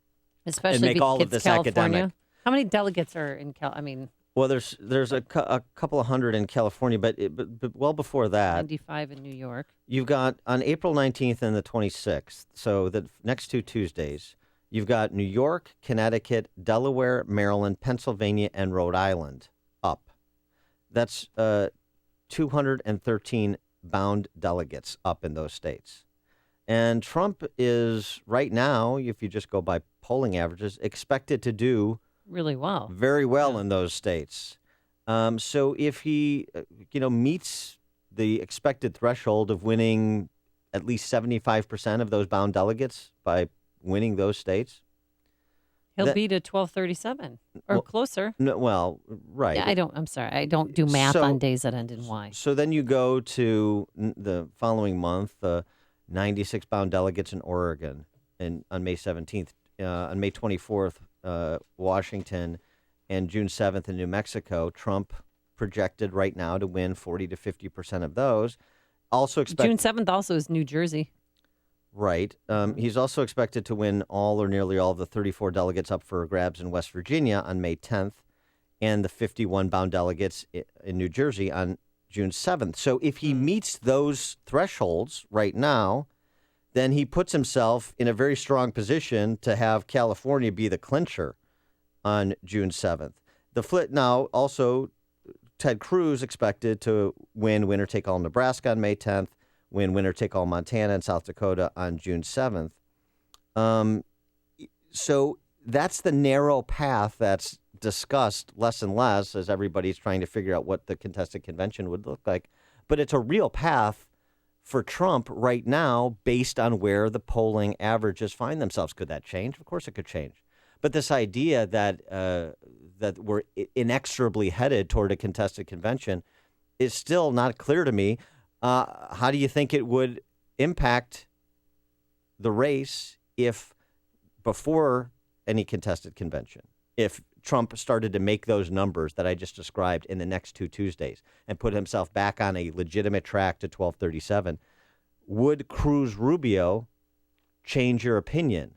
Do you think that that could alter the landscape back to push towards a contested convention? And would Kasich ever team up with Trump? 312-642-5600, turnkey.pro, answer line 64636-DA is the turnkey.pro text line. Well, do you think anyone would team up with Donald Trump? I mean, he was throwing out names, Scott Walker, who was in his car, by the way, when he heard that and almost fell out of his chair. And then Marco Rubio said, absolutely not. He's not teaming up with Trump. I mean, I'd rather see Trump, Rubio, and Cruz Kasich than Cruz and Rubio. I think they're cut from the same cloth. I think it's too much of the same. Two American Cubans, just both senators. I don't know. Well, it would be interesting. I guess. But I guess I'm not convinced by the nose, right? Because, at the end of the day, if it's down to this and somebody says, your delegates with my delegates put us over the top, we're a ticket, this is your chance to be the vice president of the United States, even if you don't like me, Donald Trump to Kasich or Rubio, Ted Cruz to Kasich or Rubio. This is the play. Politicians, it turns out, have a tendency to change their mind when an opportunity like Vice President of the United States presents itself. So I wouldn't conclude simply based on what Walker, Rubio, or Kasich are saying right now that they're completely out of this process. Do we have to get Ted Cruz and Donald Trump to agree to this? Well, yeah, they'd have to make the offer. Of they'd have course. to make the offer, but who could? I was listening to Sean Hannity the other day, and he said that he should be the mediator because he's friends with Donald Trump and with Ted Cruz. Yeah. Okay, Sean. Good grief. Mike on the north side, you're on Chicago's Morning Answer.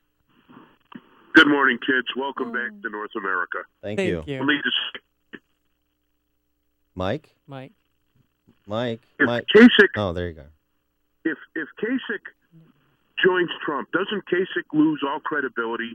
I mean, he's been saying the whole time he's the most qualified guy, but now I'll play second banana to the game show host. I think it would be an interesting rhetorical challenge for John Kasich to kind of untangle himself from the contradiction that you're suggesting.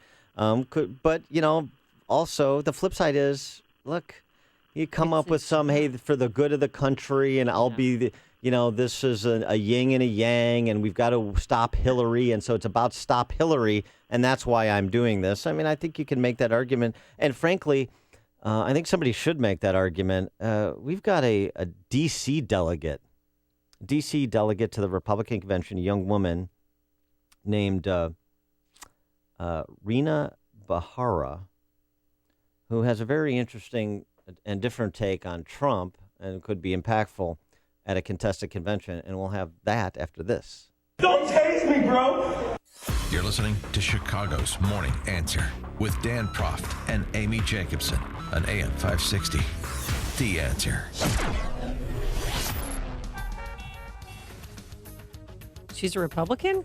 Oh, okay. Republican may vote for Hillary. Heard that song and dance routine before. And today, plenty of sunshine, a few high clouds, pleasant, a high of 60 degrees. Then tomorrow, mostly sunny, a high of 66. And your weekend is going to be a warm one, highs both days in the low 70s. Good news on the roadways? We hope so. Here's Jim Telemonte with the answer. Well, Amy, Dan, it's good on westbound I-90. The Adams Tollway is open again westbound. It had been closed during some of the early morning hours after an overnight crash. Eastbound, it is slow from Barrington Road to 53 in that area, northbound Tri-State. Heavy 87th to LaGrange Road, Plainfield Road to the Hinsdale Oasis, and then from the Reagan Tollway to Irving Park, where a crash has cleared now. The Reagan Tollway has delays, Farnsworth, Toyola, and York to the Tri-State. The Edens is 23 minutes from Lake Cook to Montrose, outbound 19. The Kennedy, now 32 minutes, O'Hare to downtown, outbound 30. The Eisenhower, 50 minutes, Thorndale to the post office, outbound 40. Stevenson, 53 minutes, 355 to Lakeshore Drive, outbound 47. Ryan is 21 minutes, 95th to downtown. I-57, 20 minutes, I-80 to the merge, the Bishop 425.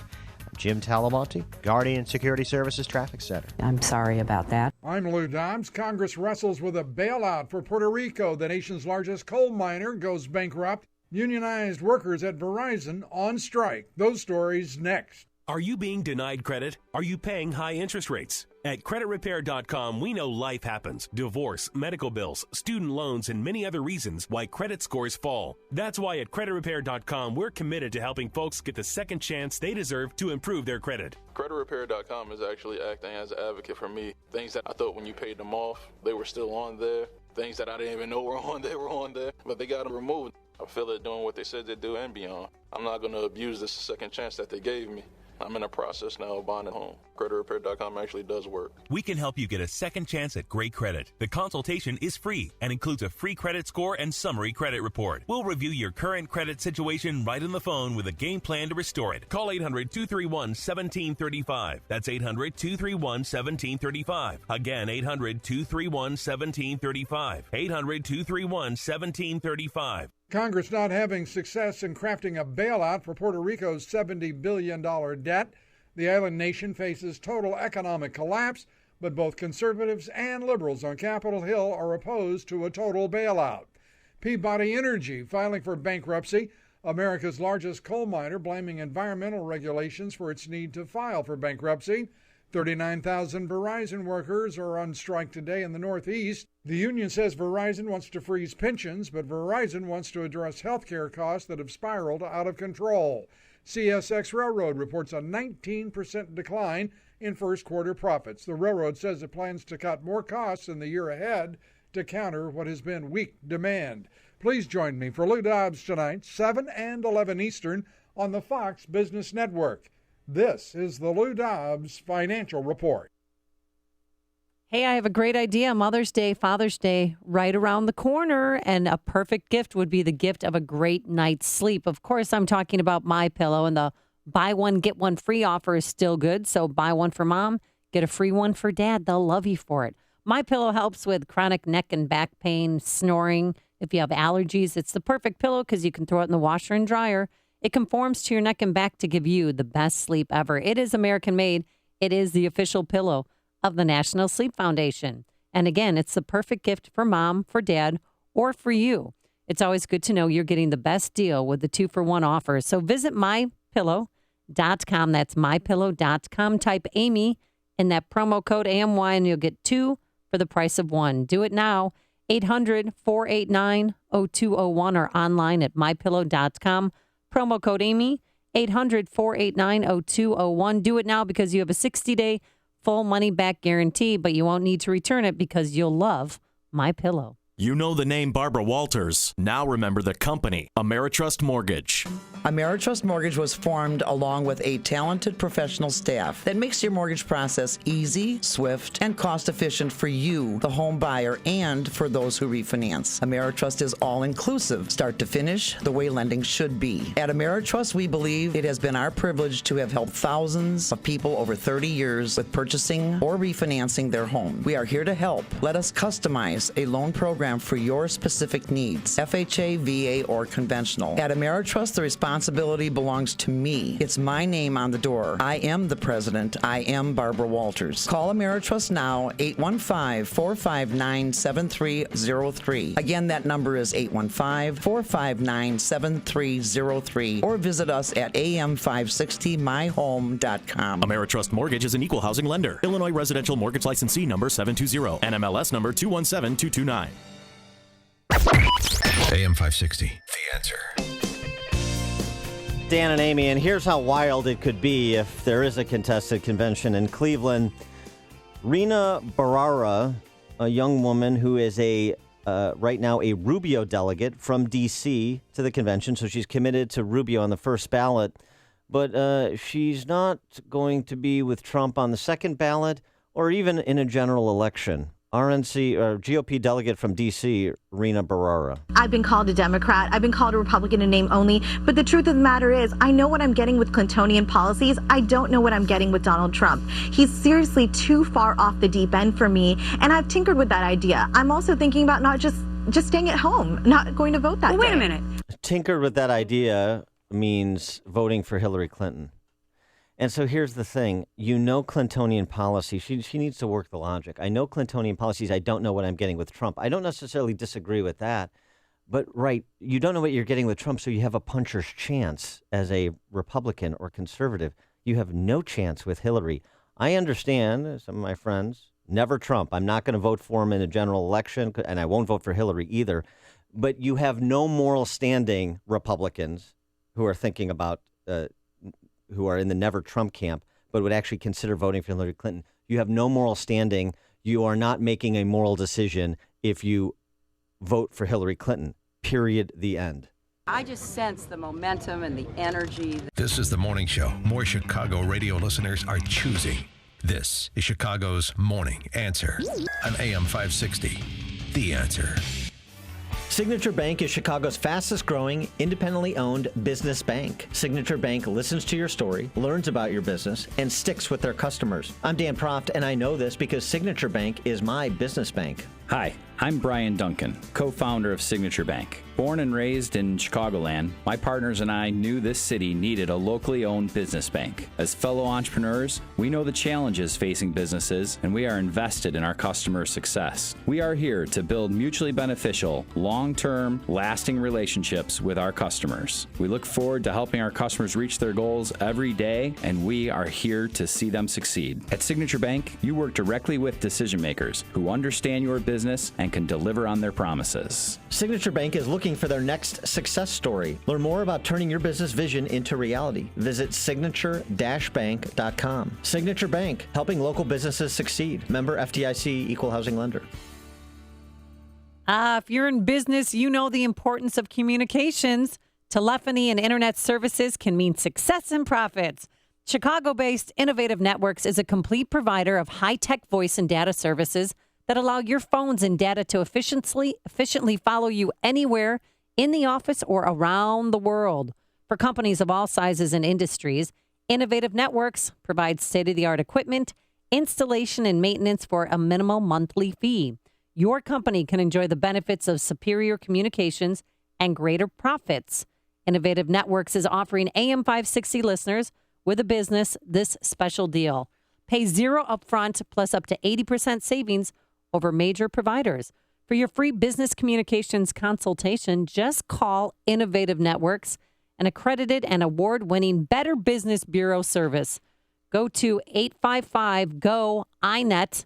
That's the number, 855-GO4-INET, or visit goforinet.com. That's 855-GO-FOR-INET. Innovative Networks, communication, technology, and reliability for Chicagoland businesses. 855-GO-FOR-INET. Coming up on Chicago's Morning Answer. The Chicago Police Department is full of systemic racists who don't care about the lives of minorities. That's the report from Tiny Dancer's Star Chamber at 7:07. But first, into the newsroom we go, and we say hello once again and good morning to Mike Scott. Amy and Dan, task force recommends major changes to the Chicago Police Department. Eddie Johnson officially named the new police superintendent. A plan underway to bump up security at Wrigley Field.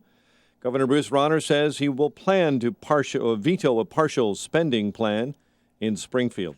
White Sox blank the winless Twins and a sunny day ahead. WIND Chicago News Time, 7 o'clock. Fox News Radio, I'm Dave Anthony. He's trying to build Bernie momentum before New Yorkers vote next week. Instead of rebuilding the infrastructure of Iraq and Afghanistan, we're going to rebuild the inner cities of America. Bernie Sanders at a rally with nearly 30,000 people in Hillary Clinton's adopted home state. I was honored to be your senator for 8 years. Now, she leads in the New York polls. The two Democrats debate tonight. Donald Trump has a huge lead in New York, and a new CBS poll gives him a 13-point edge over Ted Cruz nationally. That was a big anti-Trump protest in Pittsburgh outside of one of his rallies. They got into shouting matches with Trump supporters and pepper sprayed a few, leading to arrests. Trump's campaign manager's off the hook over the incident with a reporter. Fox's Tanya J. Powers has this live. A post on Trump campaign social media director Dan Scavino's Facebook page confirms Corey Lewandowski will not be prosecuted on a charge of misdemeanor battery over allegations he grabbed the arm of a reporter.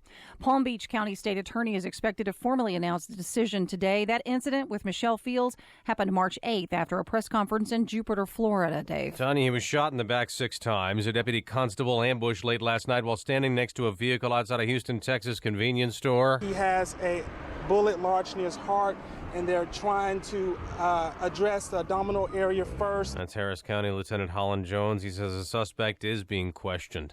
The Warriors did it, setting an NBA record, winning their 73rd game of the season. Hopefully there's a Larry O'Brien trophy next to us in a couple months. Stephen Curry hoping Golden State wins a second straight championship. This on the same night Kobe Bryant played his last game on ESPN. I can't believe how fast 20 years went by. I mean, this is crazy. It's also crazy. Bryant capped off a career full of MVPs and NBA titles, scoring 60 points in the Lakers' win. Fox News Radio, fair and balanced. Sunshine and 39 degrees this morning at 7:02 on AM 560. The Answer. Good morning.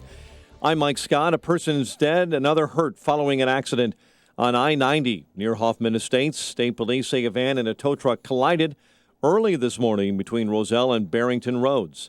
Man recovering in the hospital after he was stabbed multiple times in the loop.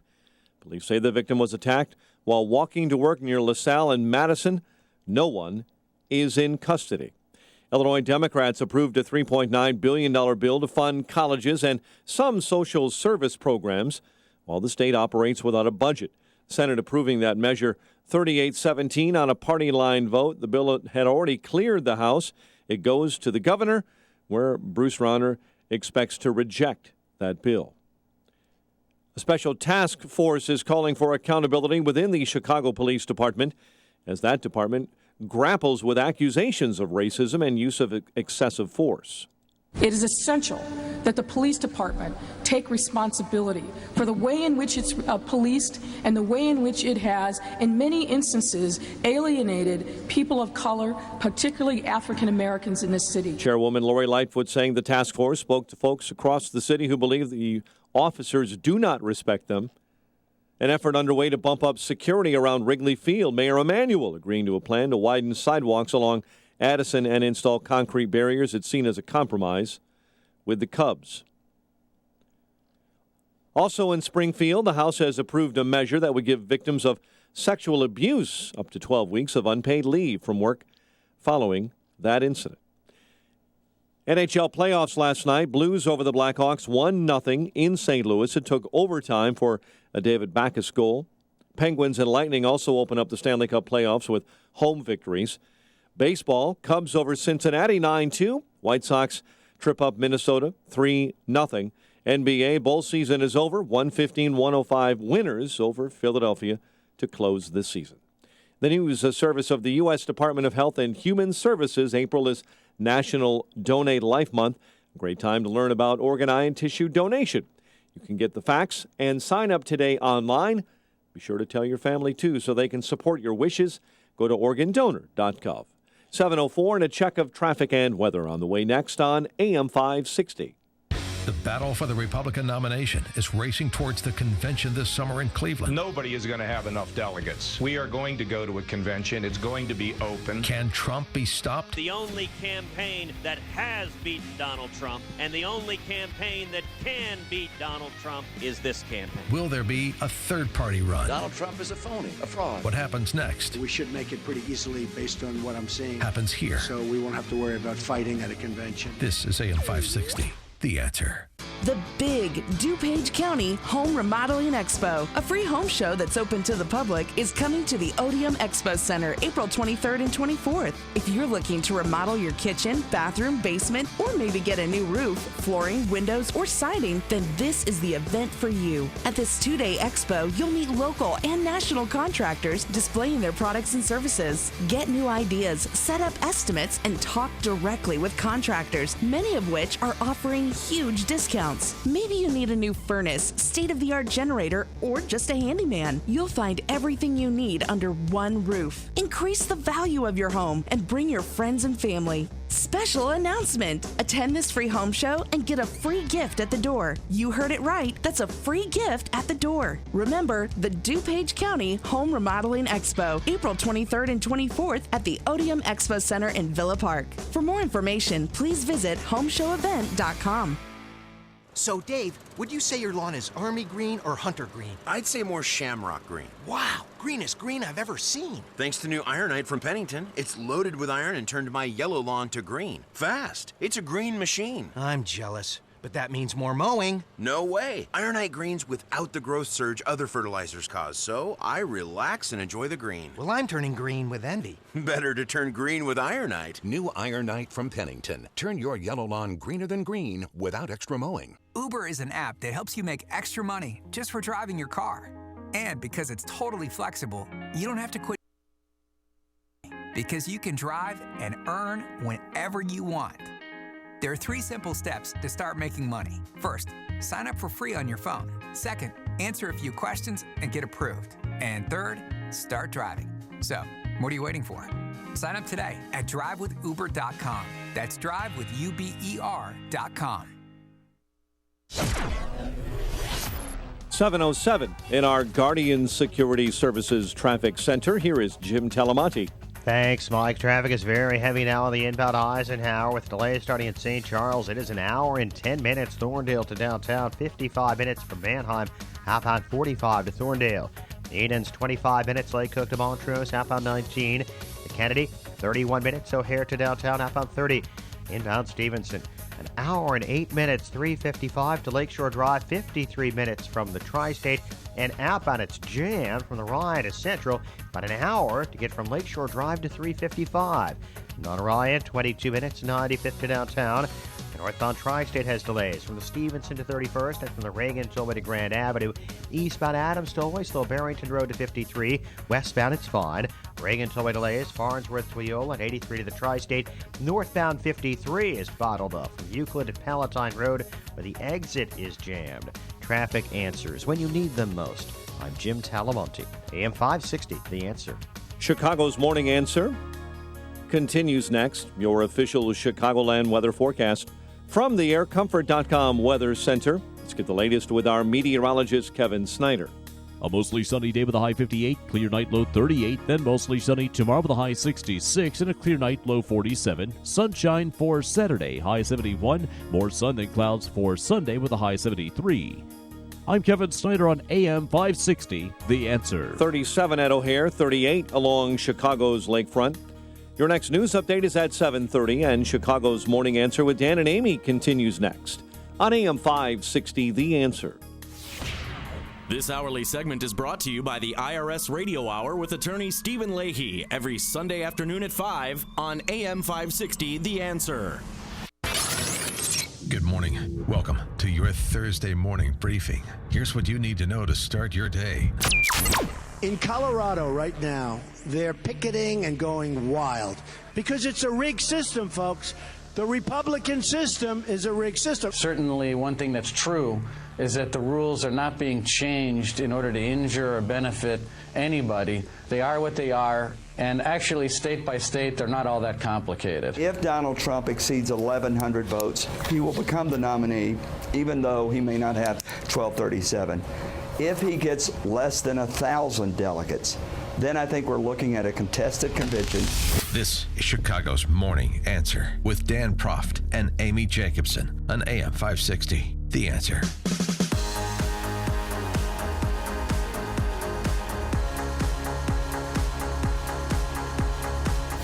Good morning, Dan and Amy. So, the question, Chicago Police Department, 12,000 plus Chicago police officers, part of a conspiracy to promulgate racism and ignore the lives of minorities who live in the city of Chicago.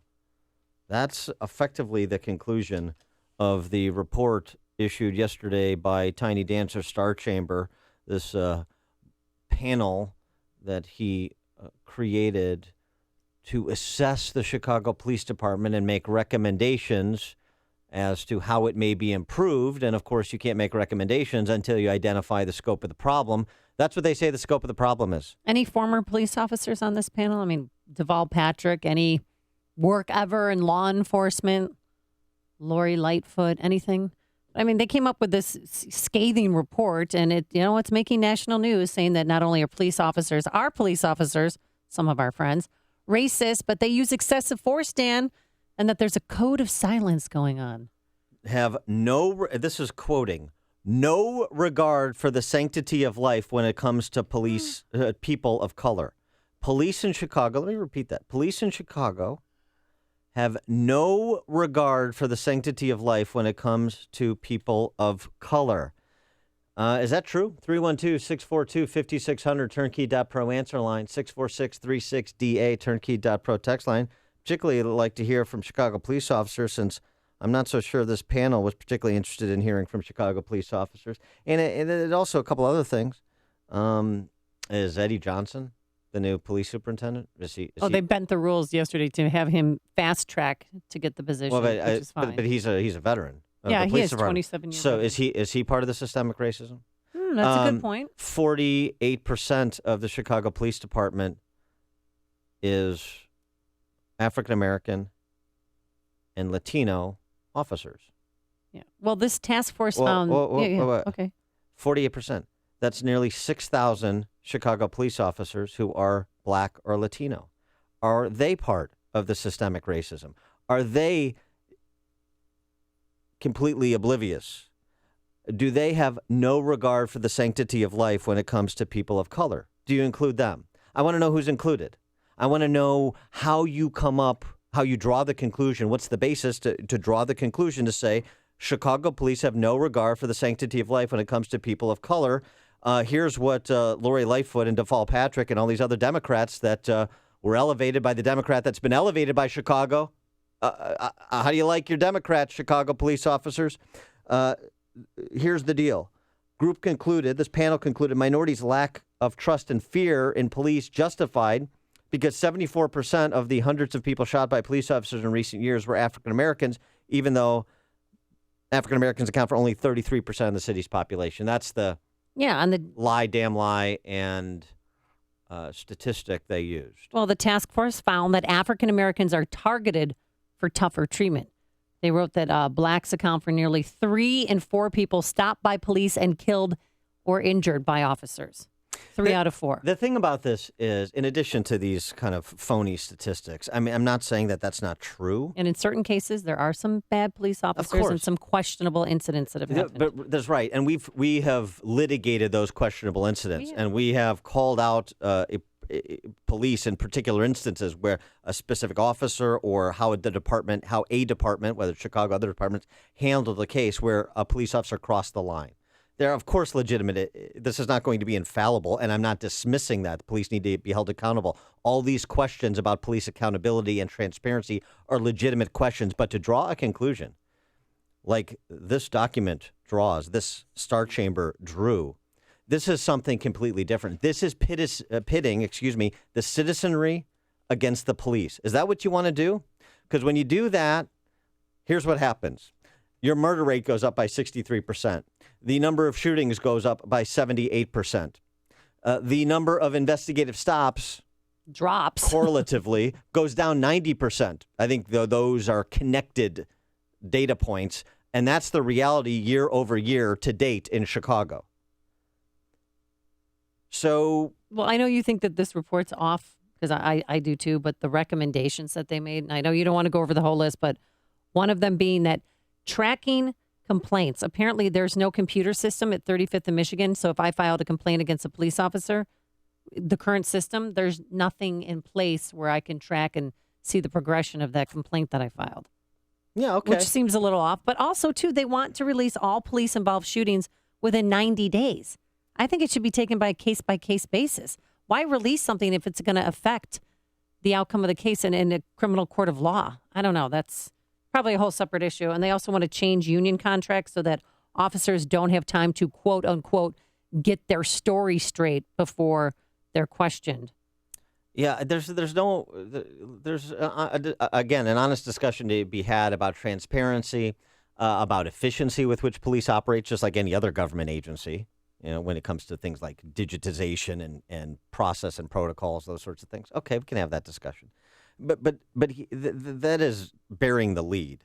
And I know you're just recounting the recommendations, but those recommendations, if the problem is systemic racism and some significant percentage, it has to be, to use the term systemic, some substantial percentage of 12,000 officers that are racists who have no regard for the lives of people of color, then the recommendation should be to shut the thing down. If it's that bad. Well, they do want to shut down the independent police review board. They want to get rid of that completely and have civilians oversee the board. I don't know if that's a good recommendation either. Who investigates the police? How do you think? Well, that's why you have a Cook County State's Attorney. Right. Okay. That's why you have a U.S. Attorney's Office. There are investigative arms here to investigate and prosecute where appropriate. John Burge, for example, police misconduct. What do you think this is going to do to the violence on the streets of the city of Chicago? What do you think? Even if you have a beloved police superintendent like apparently Eddie Johnson is. Yeah, he's great. even if so the rank and file seem to like this guy and believe in him and think he's going to be a good leader. Great. What do you think this is going to do? The political culture and generally the attitude of political leaders here, where are those who are providing some proportionality to the problems within the Chicago Police Department as relative to the problems on Chicago streets? I mean, you want to play the percentage game about the blacks that are victims of police brutality, and that's how we know it's systemic racism, or blacks are stopped more often. Well, do you want to go to the murder count and who's being murdered and who's committing the murders and other violent crimes? Do you want to do that? So does that mean that blacks are systemically racist against other blacks because a majority of the murders, for example, of the 163 murders so far this year, a super majority of those were committed by African Americans? Does that mean there's systemic racism in the black community? No, I don't think so. And that's why the data points they use to support this wildly reckless conclusion are just as silly. Let's go to the phones, and Rick in Tinley Park. Dan, you beat me to the point there. I was just going to say that in the inane liberal logic, it's against all liberal law that a minority can be racist at all. It's impossible. So in the report, how could they not separate the whites from the minorities? Thanks. I don't think it could only be the whites that are being racist. Thanks for the call, Rick. Well, that's my point. So the 49% of the police department that are, I think it's actually, no, I think it's a barely majority. 29% African American, 19% Hispanic. Right, 49% white. So is it just the 49% of white officers that are racist? I just want to know what the percentage is and who the racists are, because they drew this conclusion. So is that it? And gosh, what happened? Well, then let's fire all the white officers. Oh. And because then if they're all racist, and then, yeah. Right? I mean, if that's the problem. So you tell me where the problem is and who specifically is the problem. And if it's just based on your skin color, then you're racist or you're part of the systemic racist culture in CPD, and let's just fire them. How about that? I mean, I want to take these ridiculous conclusions to their absurd conclusion, which is the response, the consequences. Hold them to account for the conclusions. You know, these star chambers should be held to account too. Who observes the star chamber observers? Kurt in Brookfield. Hey, how you doing? I've got 20 years in law enforcement, and I helped train CPD, SWAT. You know, I've never seen more dedicated men, and this whole report's nothing but a bunch of political hacks that don't want to address the real issues. It's much easier to blame a couple bad cops and say everyone's racist than go in and look at the issues that are going on in these neighborhoods, and that these neighborhoods have to help clean themselves up. You're just going to blame the cops. That's the easy way for this Democratic administration to say we're the problem. You know, I train these guys. They go out every day putting their lives on the line to listen to this BS that goes nationally. It's ridiculous. And until we decide to get off this attitude, your violence is going to get worse. More people are going to die, and the politicians are just going to sit back, and then who are they going to blame? Thanks, Kurt. Listen to Dan and Amy on your smartphone. Download the AM560 mobile app today at 560theanswer.com/mobile. Now that this report is out, do you feel safer on the streets because of it? Well, you're taking your phone calls next, 312-642-5600. Sunshine today, plenty of it, a high of 60 degrees, and just a string of gorgeous days tomorrow, more the same, a high of 66. And over the weekend, mid-70s for you. Let's now go to the roadways. Anything good out there? Here's Jim Telemonte. Well, I mean, right now things are kind of routine in some areas, but not so much on the inbound Eisenhower. It's really heavy early, an hour and 15 minutes already. Thorndale to downtown, an hour and 2 minutes from Manheim. Outbound 40 minutes to Thorndale. Eden's 25 minutes. Lake Hook to Montrose. Outbound is 20. Kennedy is 35 minutes. O'Hare to downtown. Outbound 30. Stevenson's heavy both ways. Looking at the inbound side, an hour and 8 minutes. 355 to Lakeshore Drive. Outbound an hour and 7 minutes. It's a mess from the Ryan to Central Avenue. Ryan, 22 minutes, 95th to downtown. Northbound Tri-State delays from Archer to 31st and from the Reagan Tollway to the Grand Avenue curve. Adams Tollway, still Barrington to 53. Westbound, it's fine. Reagan Tollway really slow, 31 to 59. And from Naperville Road to Yackley, and from the Myers Toll to the Tri-State, 53 has northbound delays. Euclid to Palatine Road, where the exit is backed up. I'm Jim Talamonte in the Guardian Security Services Traffic Center.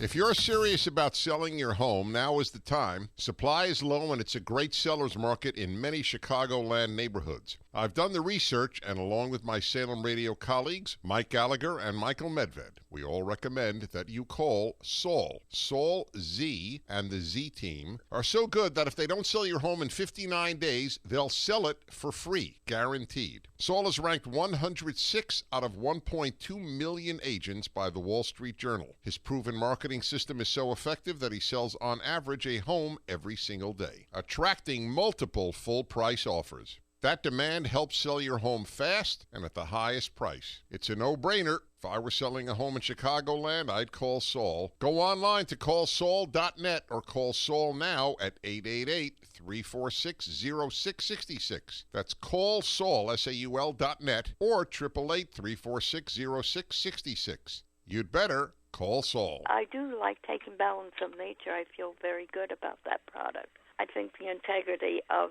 producing the product is good, and I feel if I just had Balance of Nature, I'd be happy. This is the first year of my life I've never gotten sick. I didn't even get a cold sore. I usually get 2 or 3 a year, and I love your product. You guys do a great job, and thank you very much, Doc. You know what I just feel is that out of everything out there, it just makes the most sense. Since I've been taking that, no heartburn, because usually after I eat supper, hour after I eat supper, I'd get heartburn. I don't get heartburn no more. But I'll tell you right now, that's some product. Good health is just a phone call away. What are you waiting for? Call now and take the health challenge to get a free month's supply of Balance of Nature. Call 1-800-2468-751. That's 1-800-2468-751. Or go online to balanceofnature.com. Use promo code CHICAGO. Every time you pull up to your home, you notice it. Your neighbors probably notice it too. Your paint is chipping, peeling, fading. You gonna paint your home yourself? I don't think so. Gonna pay someone else every few years to paint? That makes no sense. The solution? Rhino Shield. Rhino Shield is a revolutionary permanent ceramic coating that comes with a 25-year warranty. Bottom line, with Rhino Shield, you'll never have to paint your home again. Guaranteed. It's perfect for wood, brick, stucco, vinyl, and steel. And unlike vinyl, it won't mold or mildew. Call for your free estimate. 847-371-0400. It's more affordable than you think. Call 847-371-0400. Don't paint, don't vinyl. Go Rhino Shield. Never paint your house again. Rhino Shield. Call Rhino Shield for your free estimate and never paint your home again. 847-371-0400. 847-371-0400. That's 847-371-0400. AM 560, The Answer. Dan and Amy talking about the Chicago Police Department report issued by Tiny Dancer Star Chamber, saying that the police department is plagued by systemic racism, a complete disregard by Chicago police for the lives of minorities. Oh, yeah, and that there's excessive force and a code of silence, and it goes on and on and on. And this is not to say there are not problems within Chicago Police Department, but the conclusions are really startling. Do you think it's a gross exaggeration of the truth? Yes, I do. And I think the Amish texter has it about right. The conclusion I draw from this report is that 49% of the cops are racist, though that's the percentage of white police officers in CPD. And the other 51% are not doing their job by reporting on the racist ones. Yeah, that's about right. I mean, that's as he's demonstrating the absurd by being absurd, but that's about what you have here with the kind of blanket conclusions that were drawn in this report. By the way, the 2016 clearance rate on murders, 13%. 13%. So we've got stops down 90%, investigative stops, and with an unbelievable spike in violent crime, murders and shootings. And you've got clearance rate, which was poor at 25%, clearance rate for murders. Now it's down to 13%. This is going in a bad direction. It's going in a direction of the citizenry and the police not on the same side against violent predators. That's not a good place. Let's go to Bob in Waukegan. You're on Chicago's Morning Answer. Yeah, this stuff just makes my head want to explode. With all due respect to people who do have brown eyes, back when I was in high school 45 years ago, there was a saying when you were so full of it, they would say, you're so full of crap that your eyes are brown. And that goes for all the people on that damn committee. It's insane. We should take the Amy Jacobson approach to policing, and we should make every black police officer on the force police the black sections and see if it made any difference. And if not, well, I know they don't want to go there because their lives are in bigger danger if they do go there. But that's the only way to prove the theory. Send President Obama down there with a bulletproof vest. He's the one who started all this crap. We have a community disorganizer as our commander in chief. Thanks, Bob. Let's go to Noel in the Loop. Hey, what's up, guys? Good morning, Amy and Dan. Morning.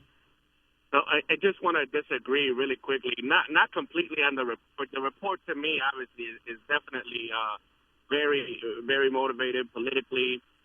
It's just for show. Like every single one of Rahm Emanuel's moves as a result of everything that's gone on in the city is just a reaction. It's nothing really to be taken seriously. But growing up in Chicago, I could tell you as a Mexican male, I could tell you that there's definitely a huge double standard as in the way I've been treated when I'm in bad areas of the city, and like you were asking, are all the white officers quote unquote racist?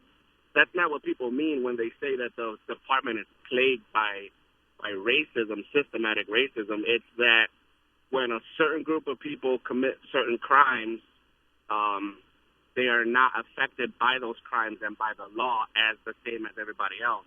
And as far as the police officers, even if you have a very small percentage of them, police officers should be held to a much higher standard than the regular citizens. How could you compare an officer that is paid for by the citizens to a criminal? Majority of the murders and the crime in Chicago are gang-related. It's one thing they don't tell you or they don't. Right, that's right. Noel, if you're racially profiled or pulled over a lot because you're Hispanic, are Hispanic police officers ever pulling you over, or African-American, or are they all white?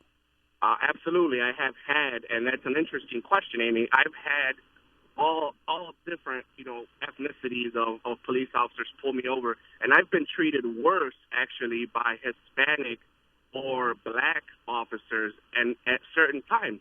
And it's not a culture of, this guy is a Mexican guy or whatever. It's a culture of, in the Chicago, in the bad neighborhoods, the police think that everybody's a gangbanger, everybody has drugs, or everybody's committing a crime. So they just target people like that. And, it's not a friendly stop all the time in the city by far. Thanks Even for though I could not be, doing anything wrong. Right.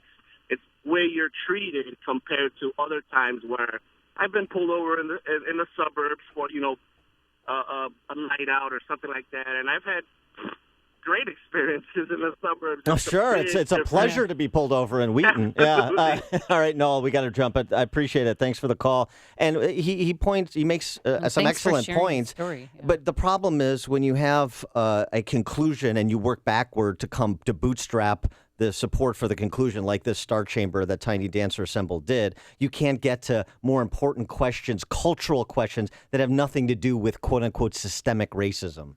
The stories you need to know to start your day. This is Chicago's Morning Answer on AM 560.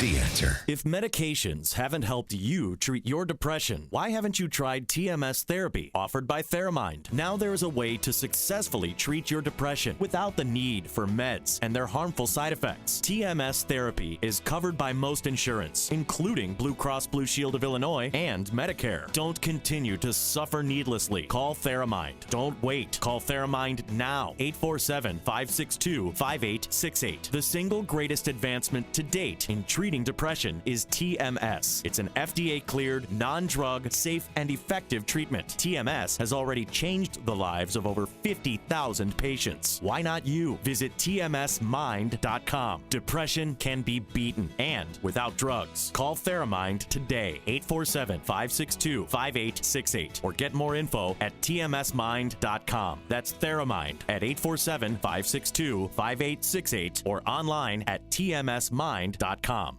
On AM 560 The Answer, we talk about the important issues that affect your world. Things like the economy, education, and foreign policy. There's always so much going on in the news that we don't always have the time to drill down and talk about the big ideas behind the big issues. That's where Upstream Ideas comes in. Upstream Ideas, online at upstream-ideas.com, in partnership with the Illinois Opportunity Project, provides the kind of information that informs the policy discussions happening here on AM 560. At Upstream Ideas, you'll broaden the debate, move beyond partisan assumptions, and challenge accepted orthodoxies. In other words, Upstream Ideas goes against the current and thinks upstream. Go online now to upstream-ideas.com. That's upstream-ideas.com. You'll be armed with new information and fresh perspectives to spur you on to make the state of Illinois and the United States of America a bit more free, a bit more just, and a bit more civilized. Upstream-ideas.com.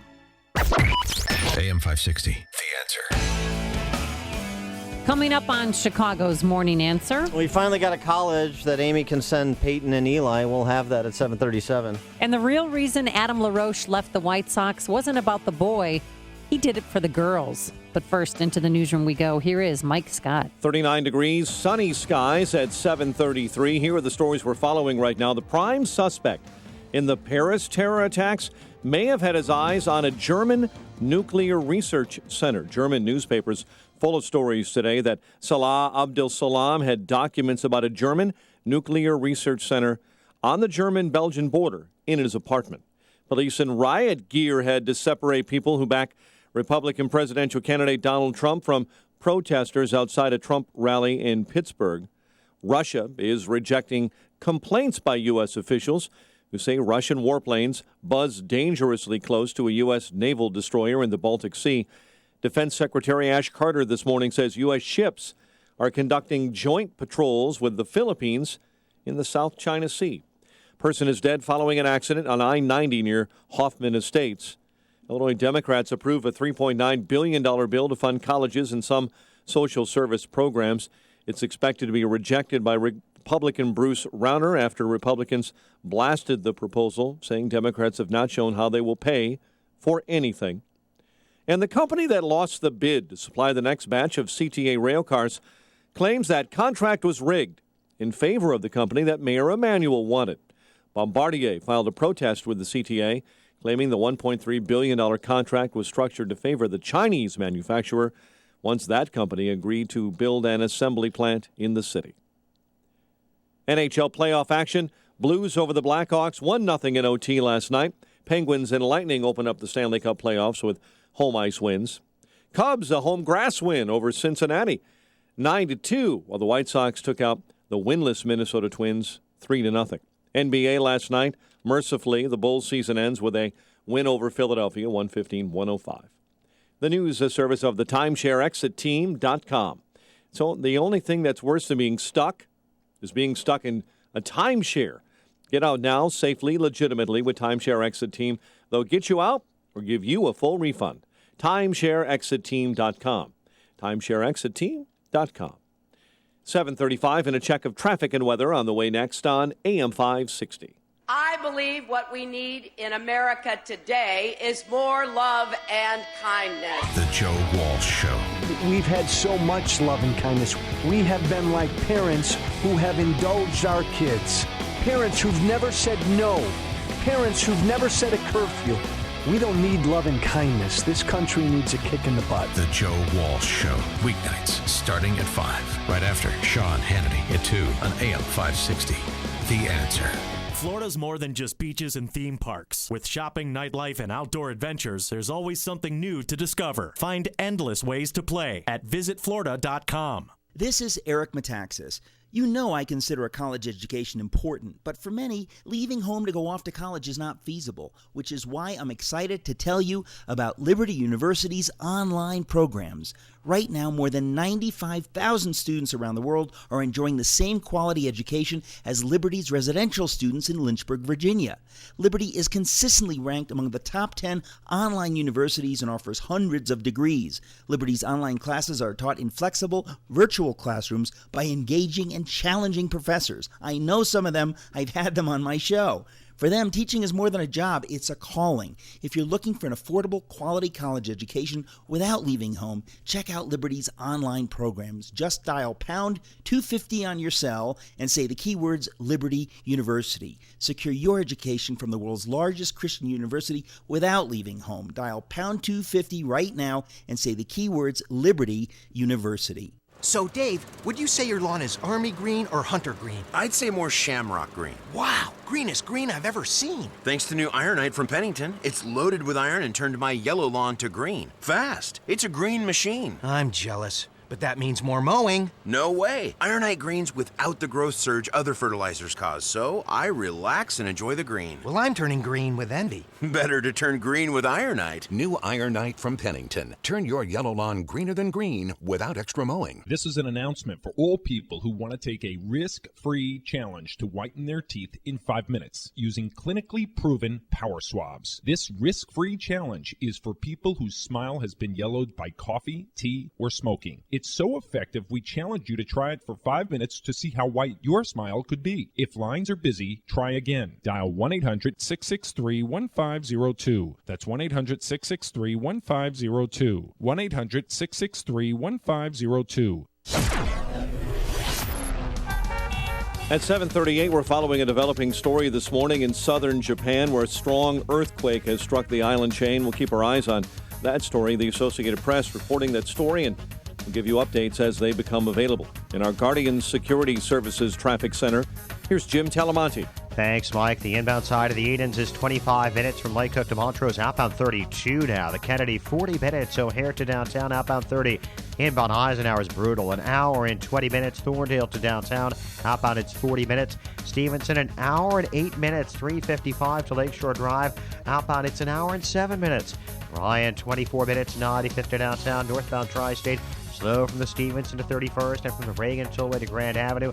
Reagan Tollway really messy, 31 to 59, and from the Myers Toll to the Tri-State. Traffic service at Burger King's breakfast. Right now at Burger King, get an awesome deal on breakfast. 2 sandwich breakfast sandwiches for just $4.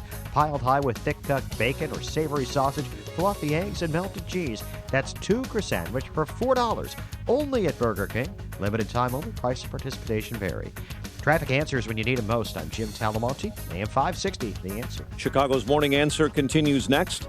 Your official Chicagoland weather forecast from the aircomfort.com Weather Center. Sunny and pleasant. 60 today.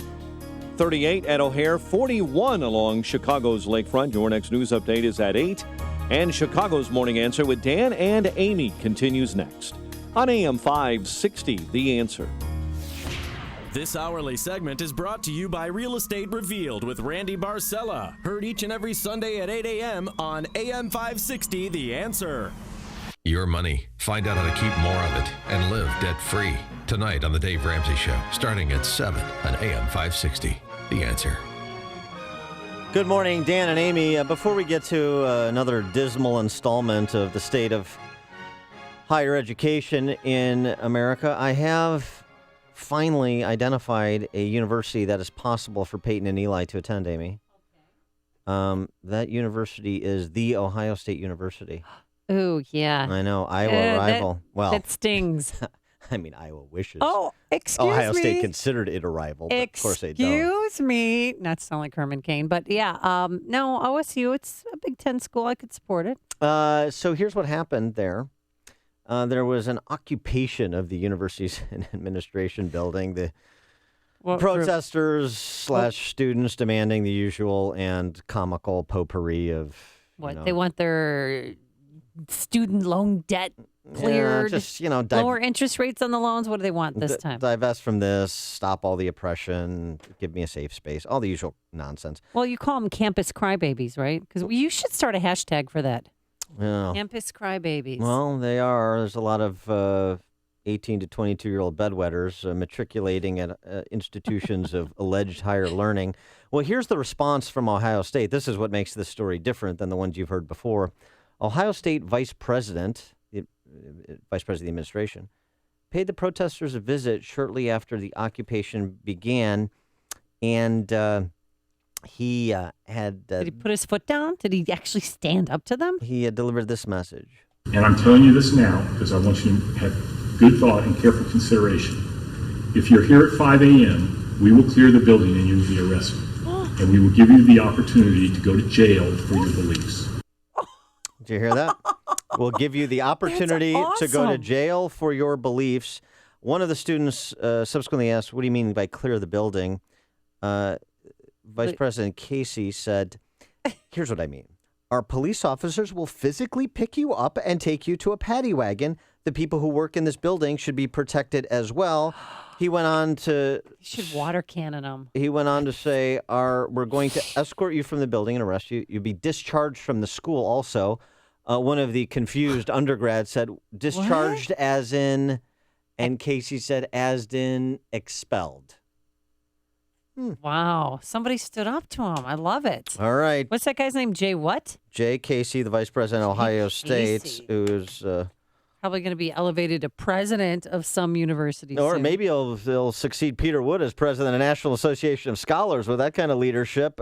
Peter Wood, the president of National Association of Scholars, joins us now. And I'm not trying to get you fired, Peter. I'm just trying to highlight... Nice intro, Dan. Hey. I'm just trying to highlight an administrator who actually stood up to students. This is a rare occurrence on college campuses today. Indeed it is, and it's a delight to hear that story. I'm worried for my job. Yeah. And contrast this with what we've seen in the last couple of weeks, not just the usual, I'm traumatized by chalk, but a professor at Marquette University, John McAdams, who we've talked to on this show, who was drummed out of Marquette, Jesuit University ostensibly, for chronicling an exchange between a graduate student and a student that actually occurred, where the student who had the Catholic position on marriage, it's one man, one woman, was not allowed to express that in class. Professor McAdams just chronicles this in his blog, and he's drummed out for creating a hostile work environment for that graduate student professor. Yes, Professor McAdams and I are friends, and I support his position to resist the demand of his university that he apologize or lose his tenure and his income. So there's a fight ahead, and a fight I think we're going to win. Why do you think this generation of college students feels so entitled? Well, it's a mystery. No simple answer is going to apply to this, but I think it does come down to the coddling of their views over their entire childhood. They reach college thinking that self-assertion is the same thing as an argument, and therefore they don't want to hear anybody contradict them. It hurts their feelings. They demand their safe spaces. It's a matter here of people choosing a life of psychological fragility and identifying themselves as victims. The more they can be victimized, the more virtuous they feel. David French in National Review wrote a piece, The Real Solution to Progressive Corporate Culture, but it applies to academia as well. And in that piece, he wrote, we're living with the results of the left's long march through America's most significant religious, cultural, and economic institutions. There is no easy fix, but we shouldn't surrender by any means. I think that, as I said, the universities are included in our most significant institutions, and the left's march over the last 40 years, say, through academia. The question I have, though, is why there are not more who take David French's advice to not surrender, particularly those that are otherwise protected by, at least somewhat protected by tenure. Well, there is a simple answer to that. Most of the college administrators got to where they got by preemptively surrendering, by saying they're committed on the day they take office to furthering the victim culture on campus. They're supporters of diversity in the form of racial preferences. They are people who see the nostrums of the academic left as essentially right. So when the students out-radicalize them, they find themselves helpless. The students are only saying what they've been saying. They're just saying it in more extreme words, and the administrators and faculty members generally find themselves flustered by this. Hey, we didn't mean you to go that far, but that's a pretty weak argument, and the easier thing to do is to capitulate.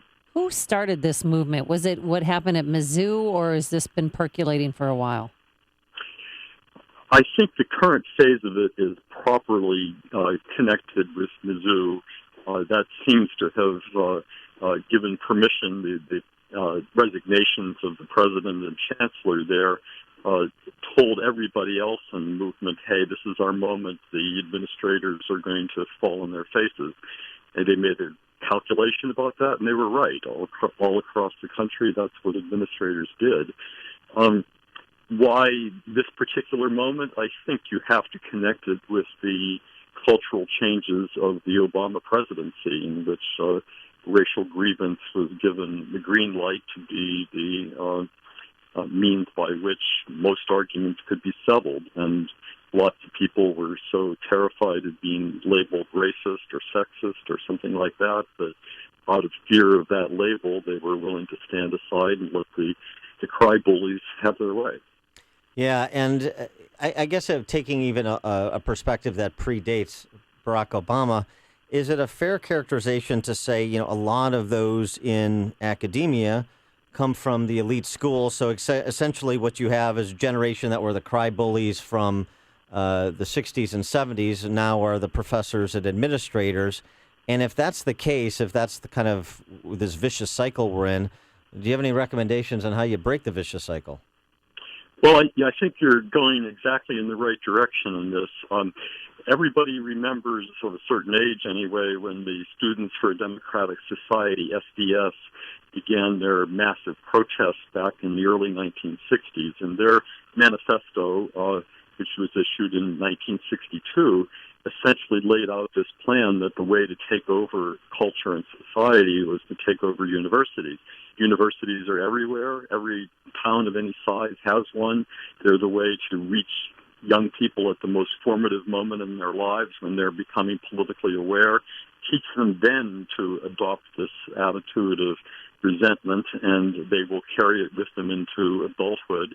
The most extreme of that cohort became college professors. And so for 40, 50 years, we've been in this cycle in which the march through the institutions, the capturing of the places where our ideas and attitudes are most significantly formed, was handed over to the progressive left. So we're getting the consequences of that. There's many steps in between. That's an hour-long lecture I can give you, but I'll leave it at this, that we are paying the consequences of conservatives, moderates, anybody who's not on the left, giving a shrug to higher education and saying kids will be kids, they'll grow out of it. And now we're finding they didn't grow out of it. They grew into it. And if it could happen then, though, it can happen in the other direction. So what's needed is sort of the Poor Huron statement of the moderates and the right. Peter Wood, president of the National Association of Scholars. Great insights as always. Thanks for joining us. Appreciate it. Great. Thanks for having me. Bye-bye. And he joined us on our turnkey.pro answer line. You've made the switch, and it feels so good. You've switched to Chicago's Morning Answer on AM 560. The Answer. Coming up next, the real reason why Adam LaRoche said goodbye to baseball. But first, here's your forecast. Plenty of sunshine today, a high of 60 degrees. And Friday, tomorrow, looks wonderful, mostly sunny, nicer, a high in the upper 60s. And we're going to hit the mid-70s by the weekend. Any collisions on the roadways? Here's Jim Telemonte with the answer. Well, Amy, right now things look pretty good in terms of not having crashes, but the travel times, well, they're not looking so good. The Eisenhower runs an hour and 20 minutes from Thorndale to downtown, an hour and 5 minutes from Manheim, outbound 57 minutes to Thorndale. The Edens is 25 minutes, Lake Cook to Montrose, outbound 32. The Kennedy, 43 minutes, O'Hare to downtown, outbound 48. The Stevenson, an hour and 8 minutes, 355 to Lakeshore Drive, outbound 47 minutes. The Ryan is 25 minutes, 95th to downtown, Lakeshore Drive, southbound slow Wilson to Fullerton and 18th to the Stevenson, northbound from the Stevenson to Jackson. Northbound Tri-State, it's snarled from the Stevenson to 31st, then from the Reagan to way to Grand Grand Avenue. Adams Tollway slow 59 to Bartlett Road and Barrington Road to 53. Reagan Tollway's really heavy this morning from Randall Road most of the way to 53, and then from Highland to the Tri-State. Indiana Toll Road has roadwork delays in both directions. I'm Jim Talamonte in the Guardian Security Services Traffic Center. Hi, I'm Lex Howard, CEO of Balance of Nature. I occasionally take new customer calls, and often people tell me that they have been hearing our advertisements for years. What are you waiting for? Start now and begin experiencing the benefits of Balance of Nature in your life. I'm sleeping better. Usually I fall asleep, I would wake up and then have a problem falling back asleep. And I don't have that anymore. I mean, Good. Maybe once in a blue moon, but it hasn't happened really that much at all. With the Balance of Nature, actually, I don't feel hungry anymore with the Balance of Nature and the fiber and spice. I feel energetic, and my head is pretty clear, and I've only been taking it for a week. Good health is just a phone call away. What are you waiting for? Call now and take the health challenge to get a free month's supply of Balance of Nature. Call 1-800-2468-751. That's 1-800-2468-751. Or go online to balanceofnature.com. Use promo code CHICAGO.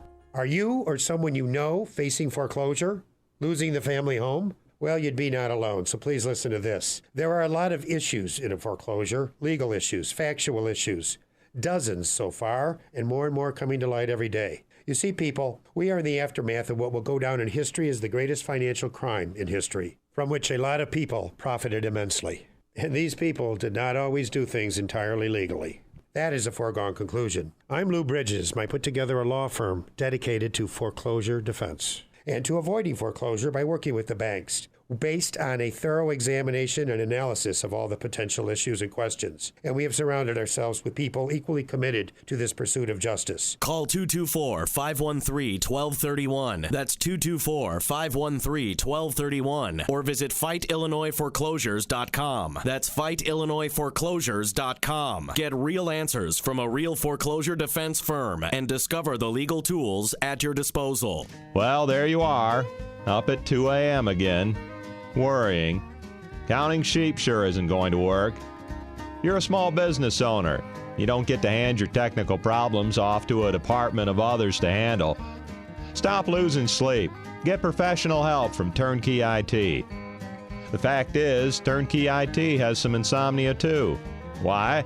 Because they know that small businesses like yours provide 55% of all American jobs, and they're sleeplessly working new and different angles to make you better.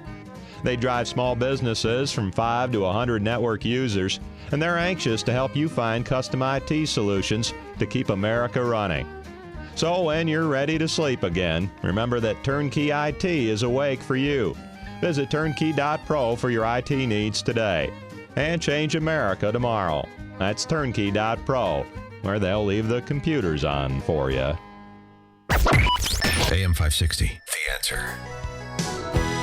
So, Amy, I understand that Adam LaRoche truly gave up baseball in favor of young Asian girls. Well, okay, all right. Hi-oh. No, but everybody thought he left the Chicago White Sox because his son was no longer allowed to be in the clubhouse with him.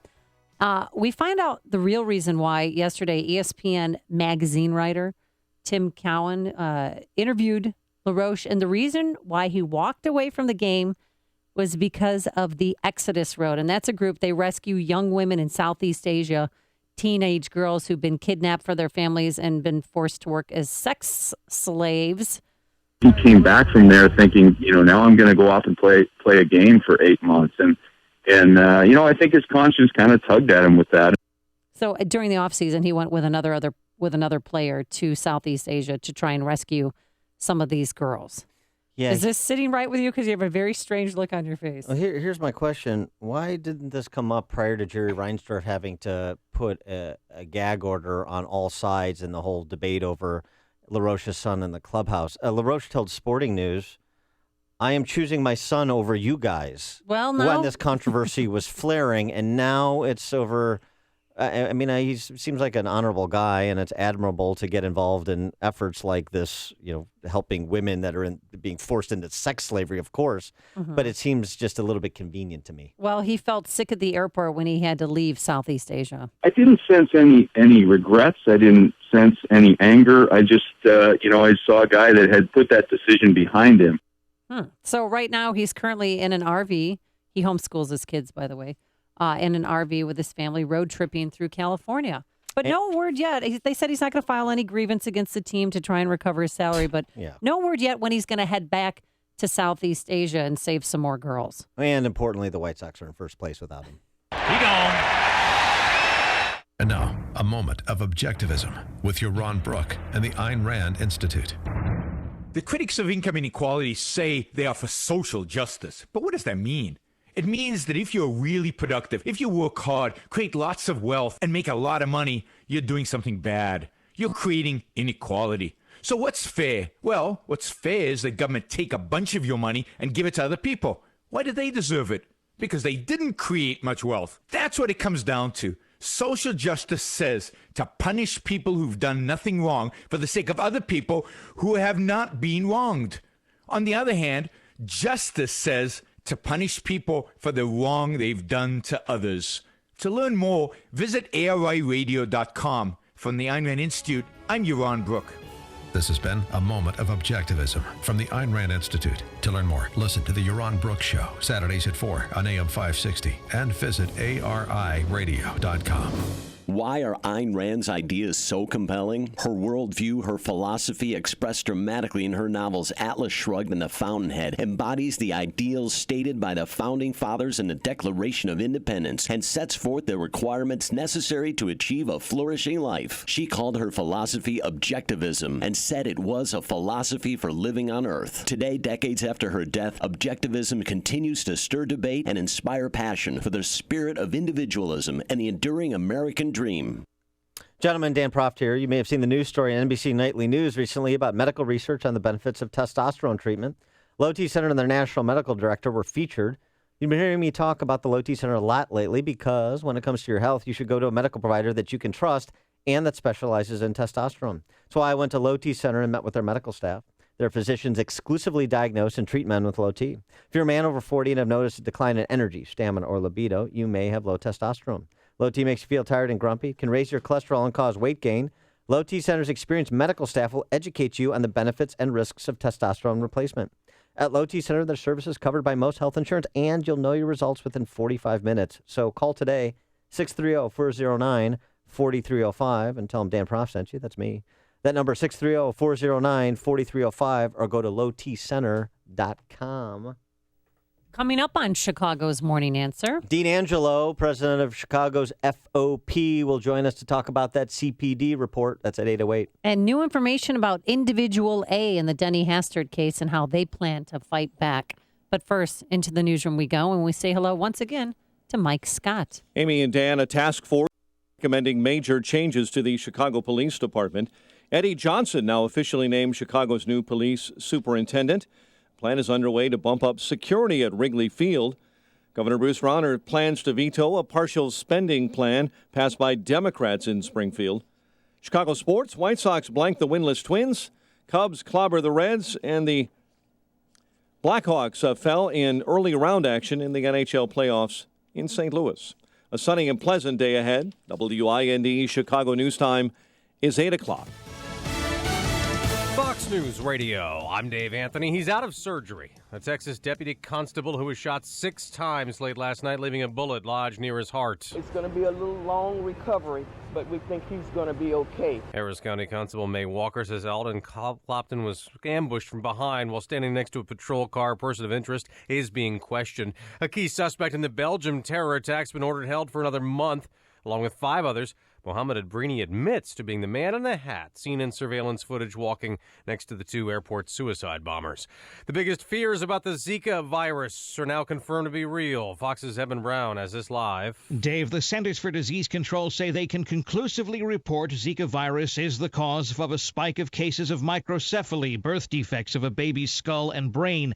Tom Frieden is the CDC director. Never before in history has there been a situation where a bite from a mosquito could result in a devastating malformation. CDC continues to warn women about traveling to South America or the Caribbean. Zika spreads by mosquito, but an infected male can pass Zika to a sexual partner, Dave. Evan, what a night in the NBA.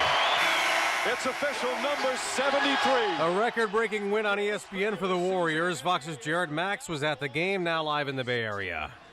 Dave, I was at the most intimate party attended by 20,000 happy people. A celebration from start to finish. The game never in doubt. The Warriors took a double-digit lead in the first quarter and never threatened by the Memphis Grizzlies. 125-104 final score. That's win number 73. The most in one season for any team. Steph Curry scored 46 points, didn't even play the final quarter. He made 10 three-pointers last night here in Oakland. Dave? Now, Jared, thank you in L.A. Laker great Kobe Bryant said goodbye, scoring 60 points in his final game. It felt good to be able to do that one last time. This is Fox News Radio. Fair and balanced.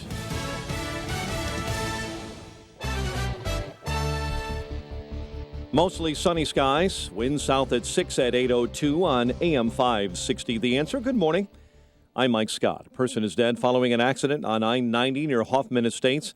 Van and a tow truck collided early this morning between Roselle and Barrington Roads. State police say westbound lanes were closed for quite some time while crews cleared that scene.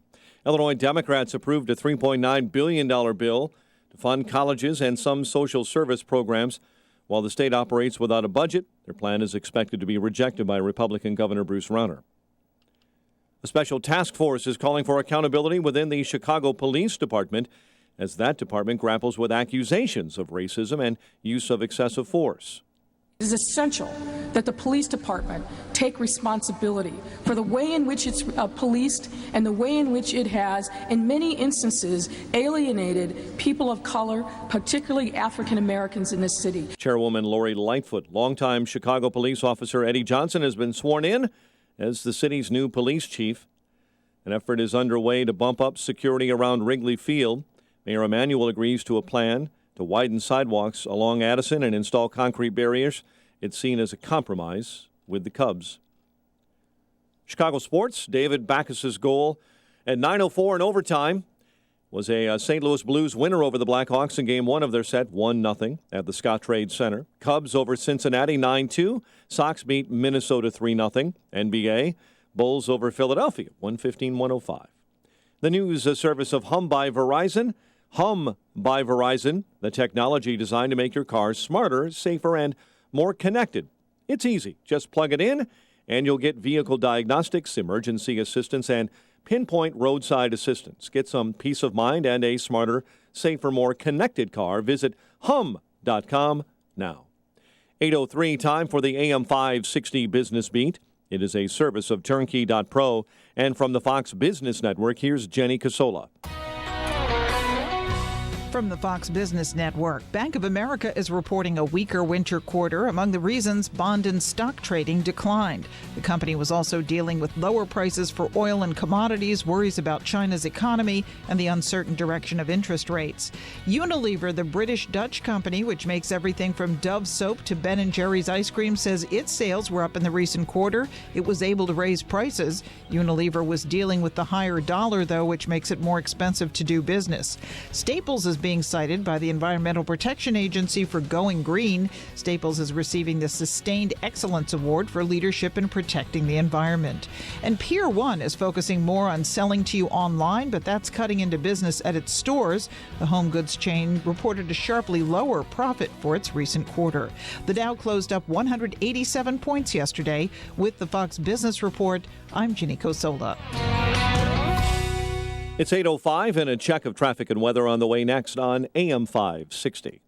Attention, this is an investor notice. Are you interested in making some extra cash buying real estate tax liens? Then listen to this. The Government Tax Lien Network is offering a free tax lien kit which contains 2 DVDs and a step-by-step report that will show you how to earn guaranteed returns between 15 and 35% yearly, which is completely secured by the government. They'll even show you how to do this inside your own retirement accounts. So if you're looking to become a real estate investor without risk, then call 1-800-597-9234 now to get your free tax lien kit. Then get ready to buy tax liens for pennies on the dollar and buy houses for as low as $500. All from your home with little or no money, working only 5 to 10 hours per week. Call 800-597-9234 right now to get your free tax lien kit plus 2 free tickets to a live training event, which includes a free meal, coming to the Chicago area. Call 800-597-9234. That's 800-597-9234 for your free tax lien kit now. Individual results may vary.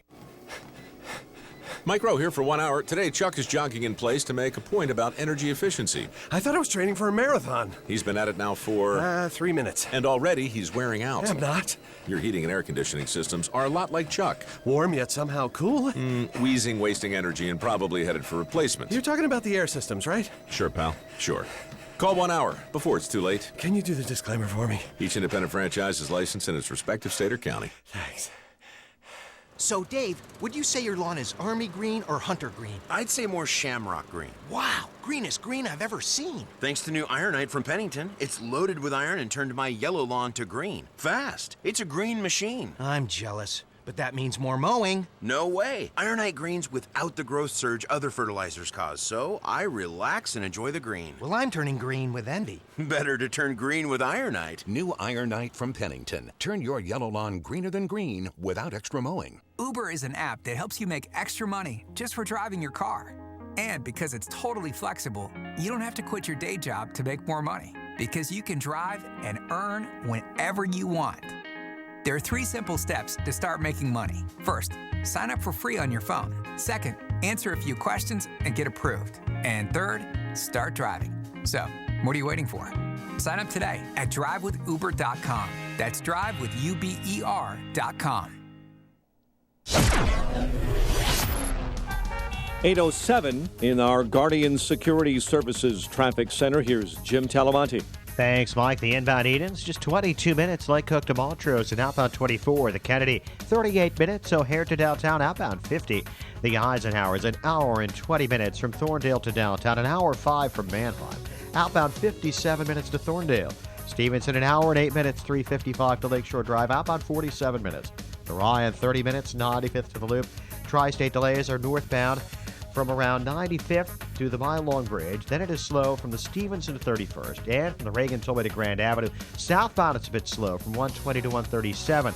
Reagan Tollway heavy this morning from Randall most of the way to 53 and Highland to the Tri-State Veterans Memorial stop and go. Boughton to the Reagan Tollway from the Army Trail Toll to 290. The Indiana Toll Road has construction delays. Eastbound from the Portage exit to before State Road 49, and also westbound from around 49 to past 149. Traffic answers when you need them most. I'm Jim Talamonte, AM 560, The Answer. Chicago's Morning Answer continues next. Your official Chicagoland weather forecast from the aircomfort.com Weather Center. 80 years of quality mechanical solutions for your business. Here's our meteorologist, Kevin Snyder. Today, mostly sunny, high 58. Tonight, clear, low 38. Tomorrow, mostly sunny with a high 66. And a clear night tomorrow night, low 47. Sunshine for Saturday, high 71. I'm Kevin Snyder on AM 560, The Answer. Sunshine in Chicago, 39 at O'Hare, 41 along the lakefront. Next news at 8:30. Chicago's Morning Answer with Dan and Amy continues next on AM 560, The Answer. This hourly segment is brought to you by Fox River Periodontics, Chicagoland specialist with dental implants. To get your smile back, visit implantsforme.com. Good morning. Welcome to your Thursday morning briefing. Here's what you need to know to start your day. In Colorado right now, they're picketing and going wild because it's a rigged system, folks. The Republican system is a rigged system. Certainly, one thing that's true is that the rules are not being changed in order to injure or benefit anybody. They are what they are, and actually, state by state, they're not all that complicated. If Donald Trump exceeds 1,100 votes, he will become the nominee, even though he may not have 1237. If he gets less than 1,000 delegates, then I think we're looking at a contested convention. This is Chicago's Morning Answer with Dan Proft and Amy Jacobson on AM 560. The Answer.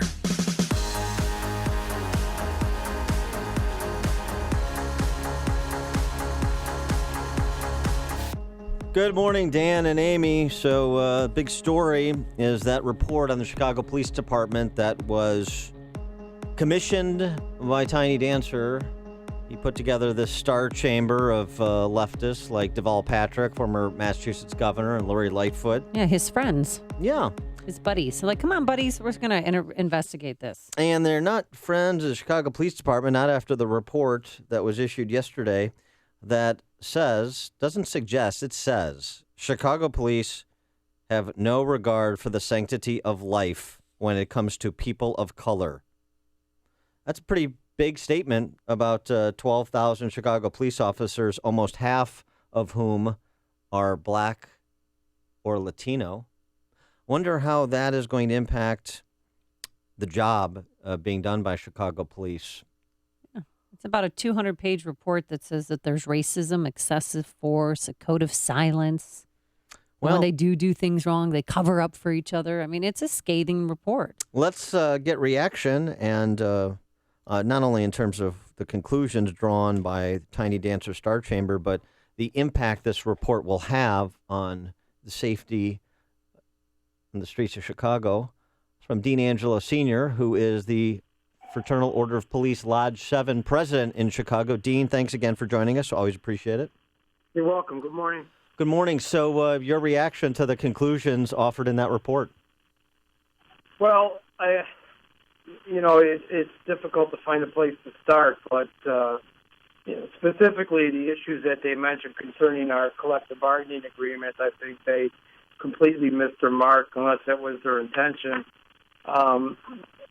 They could have gotten clarification from us if they would have picked up a phone and asked us questions instead of assuming that the language is whatever their perception turned out to be, because they missed the mark, like I said. Well, what specifically are you referring to?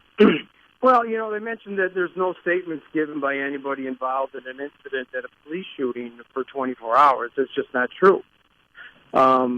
If they would have asked, we could have clarified. Officers are making statements to the OIC, the officers in charge. They make statements to the investigative units that are out there. IPRA does a walkthrough with the police officers, and they were here for. I think 3 of them took the time to come here to talk to us. I don't know how many people were on that total task force, but 3 of them found it, important enough to come here. And we had some conversation. We had some discussion on issues, none of which made it to the report, it seems. And, I don't know why that they wouldn't take the time to get clarification. Well, Dean, what were some of the issues that you wanted to have expressed in the report? Well, we mentioned the need to reopen the detective division areas as they were before.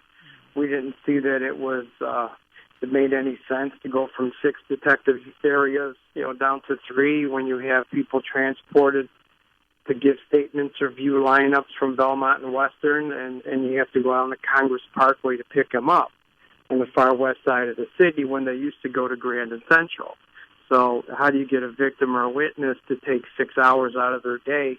3 of those hours could be travel time, depending on the time of day.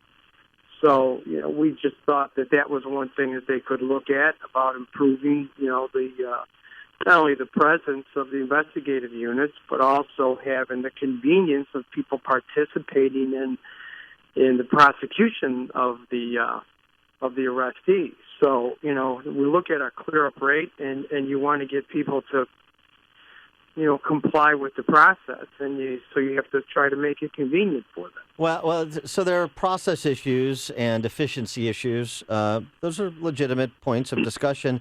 But what about the overall conclusion? I mean, it seems to me the blaring headline is this report concluding that the Chicago Police Department is beset by systematic racism. Again, I don't know where their data came from, who they got those statements from, but I can tell you that police officers in the city of Chicago are professional. They go after criminals. They go after areas that are inundated with crime. The aggressive units are assigned there regularly. So when you look at contact with public, you look at the areas where the crime is prevalent, and that's where the gang teams and the saturation teams and the gun teams are deployed every day. So a reasonable person would conclude that the contact in those areas would be more often or occurring more often. And to use those kinds of numbers and say that there's got to be racism attached to that, I think, again, is that, they missed their mark unless that was their intention. Now, one of the recommendations was to get rid of the Independent Police Review Authority. Are you in favor of that? But their solution is to replace it with a civilian board. Well, we haven't had much contact with the new administration at IPRA. I had one conversation face-to-face. IPRA is involved in doing police investigations or investigations at police shootings, and it's actually in violation of the law. But that's a different issue where you're supposed to have a sworn independent organization come in and investigate incidents where death has occurred and police have been involved. This law was signed in August, I believe, last year, and the department determined that IPRA would be the best people to investigate those, even though they're not qualified or certified to do so. So, we have a back and forth going on right now with them concerning that. But, whether it's IPRA, whether it's OPS, or whether they give a different tag name, it depends on, the professionalism, the knowledge, and you don't want people coming in with a bias. You want people to conduct a fair investigation on allegations and to make sure that everybody gets an opportunity to address the incident of the accusation. But, which kind of puts us on our heels a bit now, because we certainly don't want this task force to go out and pick people to be on that, whatever the next IPRA is. Yeah, I bet you have no question about that. Dean Angelo Sr., who we're speaking with, he's the Chicago FOP Lodge 7 president. And Dean, report last week that investigative stops by Chicago police down 90% almost year over year. We're talking about the difference of more than 100,000 investigative stops. And concurrent, we find ourselves year over year with a 65% increase in murders and a 78% increase in shootings. Are those numbers correlated, do you think? And why such a significant decline in investigative stops? Well, a couple of variables have come into play with that. I believe it's the investigative stop report that the department turned over to the ACLU. They authored it. Some people are saying that it's because of Senate Bill 1304, but it's not. Senate Bill 1304 does not require an extensive report. They require documenting contact. The state police have something similar to our old contact card with a few check boxes, and that's it. There's no narrative. So anyone that believes that 1304, which was passed last year in July, has the direct relationship to the length of that ISR, they don't know of what they speak, because it's just not true. So I think the extensiveness of that report has a contributing factor, and I also believe that there is an awareness on the officers' part that they don't want to be the next YouTube video, because those are edited and those are posted, and I just saw a video this morning of an officer in one of the southern states trying to effect an arrest, and he gets attacked, and he gets beaten, and this is where we're at right now. And do you think there is a correlation between the spike in murders and shootings and the decline in investigative stops? Well, I don't know if you can connect those dots at this point. There is a prevalence of handguns in this city. People talk about the 400 police-involved shootings over an 8-year period of time, and that's their banner that they carry. But they don't mention that over those same 8 years, Chicago Police Department took over 86,000 guns off the street. They locked up over 36,000 people with a firearm. And in that same period of time, over 13,000 police officers were battered. No one talks about that. They talk about the 400 police-involved shootings. And that's the message that's being carried. But I think what you have to look at is the prevalence of the gun. 86,000 it's a warehouse. Yeah, it's insane. Hey, besides the scathing report that was released yesterday, also yesterday, Eddie Johnson, your new superintendent, sworn in by the city council. Are rank and file pleased with this decision?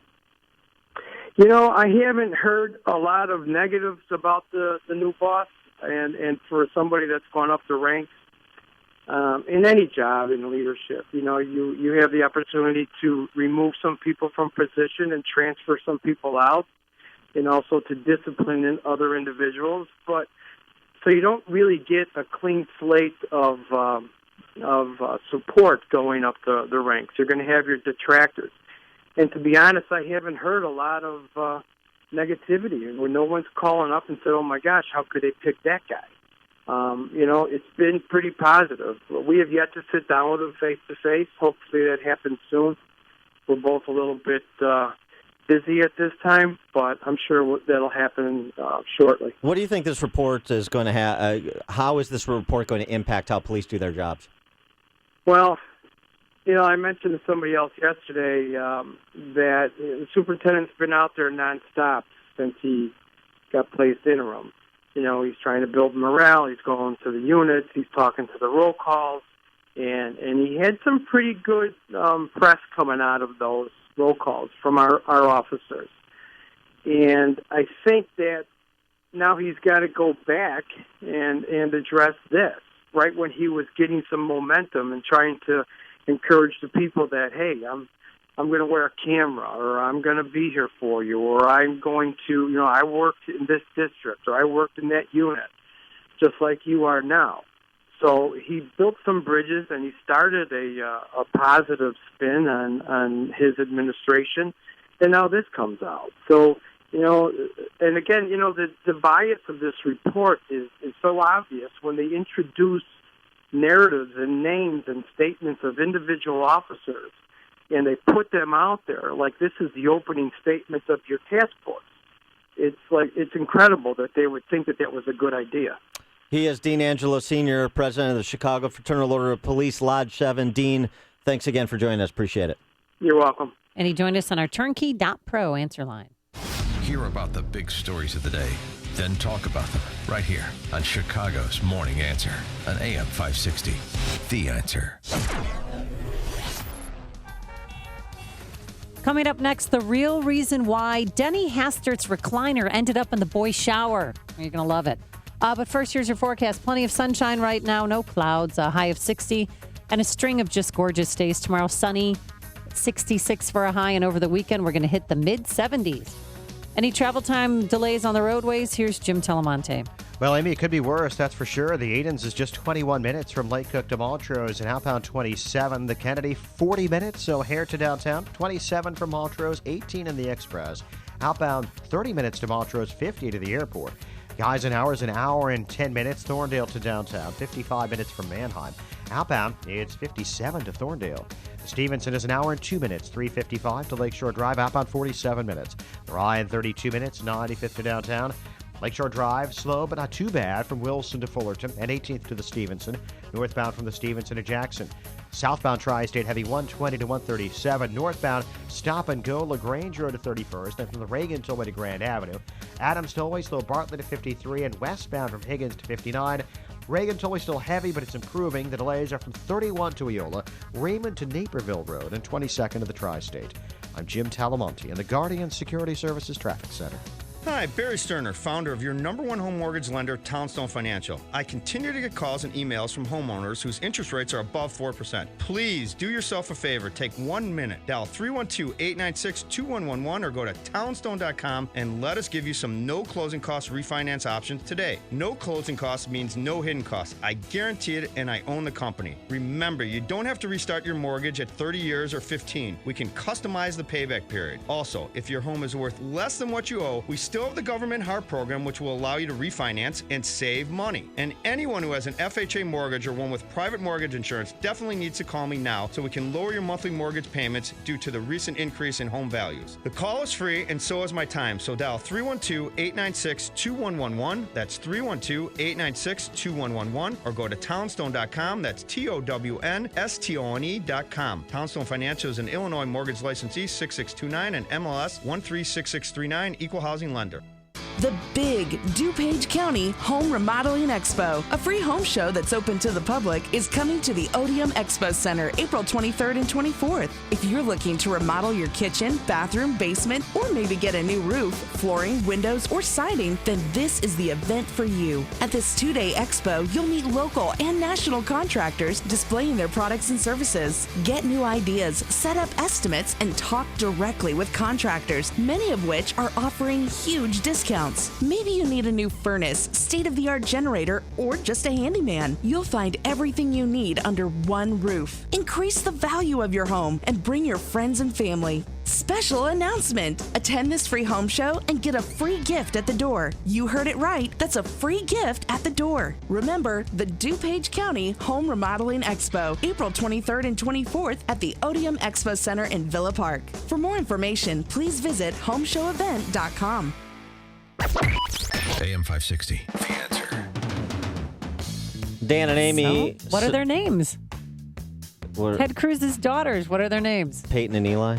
No, Catherine and Carolyn. They're 4. Right. Yes. And Carolyn is 7. And Carolyn's the one who's having some fun with her daddy up there while she was sitting on his lap during the CNN town hall with Anderson Cooper. They're very cute, and are. we have to issue this listener warning. You are about to be exposed to a word picture that you're not going to want to think about. So just in the interest of a public service, Okay. I wanted to make sure people knew that. Ted Cruz on being a father to 2 young daughters. Moments of humility that being the father of daughters instills in you, such as, you know, more than once they have put every one of their hair ribbons all over Daddy. We don't allow photographs of that. That is a rule. And indeed, just a couple of days ago, I was back for Caroline's daddy-daughter picnic at school, which featured all the dads running and playing games. And my favorite. Your favorite was that she got to dress up Daddy in like this pink boa and these like big goofy looking underwear and FYI, that was on a videotape the whole time. Uh-oh. And now it's a class video that they're sending out to all the parents. Oh, really? Yeah. You did not tell me that, Carolyn. Right. You are having a time out in your bedroom. And then the video is going to reveal that, in fact, it wasn't all the fathers wearing a feather boa It and was funny underwear. It was just Ted Cruz. That was by choice, and he went to the transgendered bathroom after that. That's going to be Well, the you New know York what? Times expose tomorrow. It's kind of apropos because you know who's supporting Ted Cruz? One Caitlyn Jenner. Maybe they can compare notes. Scandal. It's a man, baby! It's news, opinion, insight. This is Chicago's Morning Answer on AM 560. The Answer. Congratulations to all who took the Balance of Nature New Year's Challenge. Success stories are pouring in. So many people have been helped through this incentive that I have asked Balance of Nature to continue this challenge for as long as possible. I'll tell you what, this stuff is great. I haven't gotten sick. Everybody around me is coming down with that laryngitis, and it seems like it's all over the country. It's like a respiratory tract infection, and people lose their voice. And then it goes away, and then it comes back like 2 weeks later, and it's worse. I teach in a school. Half the teachers here, are sick. They're miserable. And I haven't gotten sick, and I swear it's this stuff. It's this fruits and veggies I'm taking. Good health is just a phone call away. What are you waiting for? Call now and take the health challenge to get a free month's supply of Balance of Nature. Call 1-800-2468-751. That's 1-800-2468-751. Or go online to balanceofnature.com. Use promo code CHICAGO. Stand by. Dan, now sing your song. Okay, hold on. It's in here somewhere. No, you know what? It's not in the book. Oh, no. That's too bad. I think we'll have to go to the news now instead. I think so, too. Coming up, while Amy gets a hold of herself, Denny Hastert's lawyers say he had no idea that molesting boys was a crime. Yeah. At 8:38. Groin rub-downs are legal. But first into the newsroom we go. Here's Mike Scott. Amy and Dan, a powerful earthquake with a preliminary magnitude of 6.4 struck southern Japan tonight there, causing some damage. It's around 10:30 right now in Japan. No danger of tsunami right now. They're still assessing damage. There has been one major aftershock. And there is a shockwave being sent through the NFL this morning. Tennessee Titans agreeing to trade their number 1 overall draft pick to the Rams. Inflation is up slightly, the Labor Department says. The Consumer Price Index ticked up 0.1% in March. A Houston deputy constable is expected to recover from an overnight ambush outside a convenience store.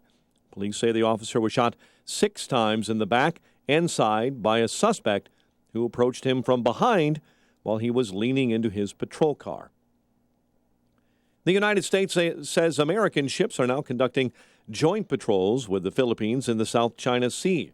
The U.S. will also be keeping 300 troops on active duty in the Philippines through the end of the month. Tonight, Hillary Clinton and Bernie Sanders will be debating for the first time in more than a month. They'll face off in Brooklyn ahead of next Tuesday's New York primary. One person is dead following an accident on I-90 in Hoffman Estates. It happened when a van and a tow truck collided early this morning between Roselle and Barrington Roads. Longtime Chicago police officer Eddie Johnson has been sworn in as the city's new police chief. On the same day, a task force on police accountability issued a scathing 200-page report. The panel says police in Chicago have no regard for the sanctity of life when it comes to people of color. An effort is underway to try and bump up security around Wrigley Field. Mayor Emanuel has agreed to a plan to widen the sidewalks along Addison and install concrete barriers. It's seen as a compromise after the mayor rejected the Cubs' idea of shutting down Clark and Addison on game days.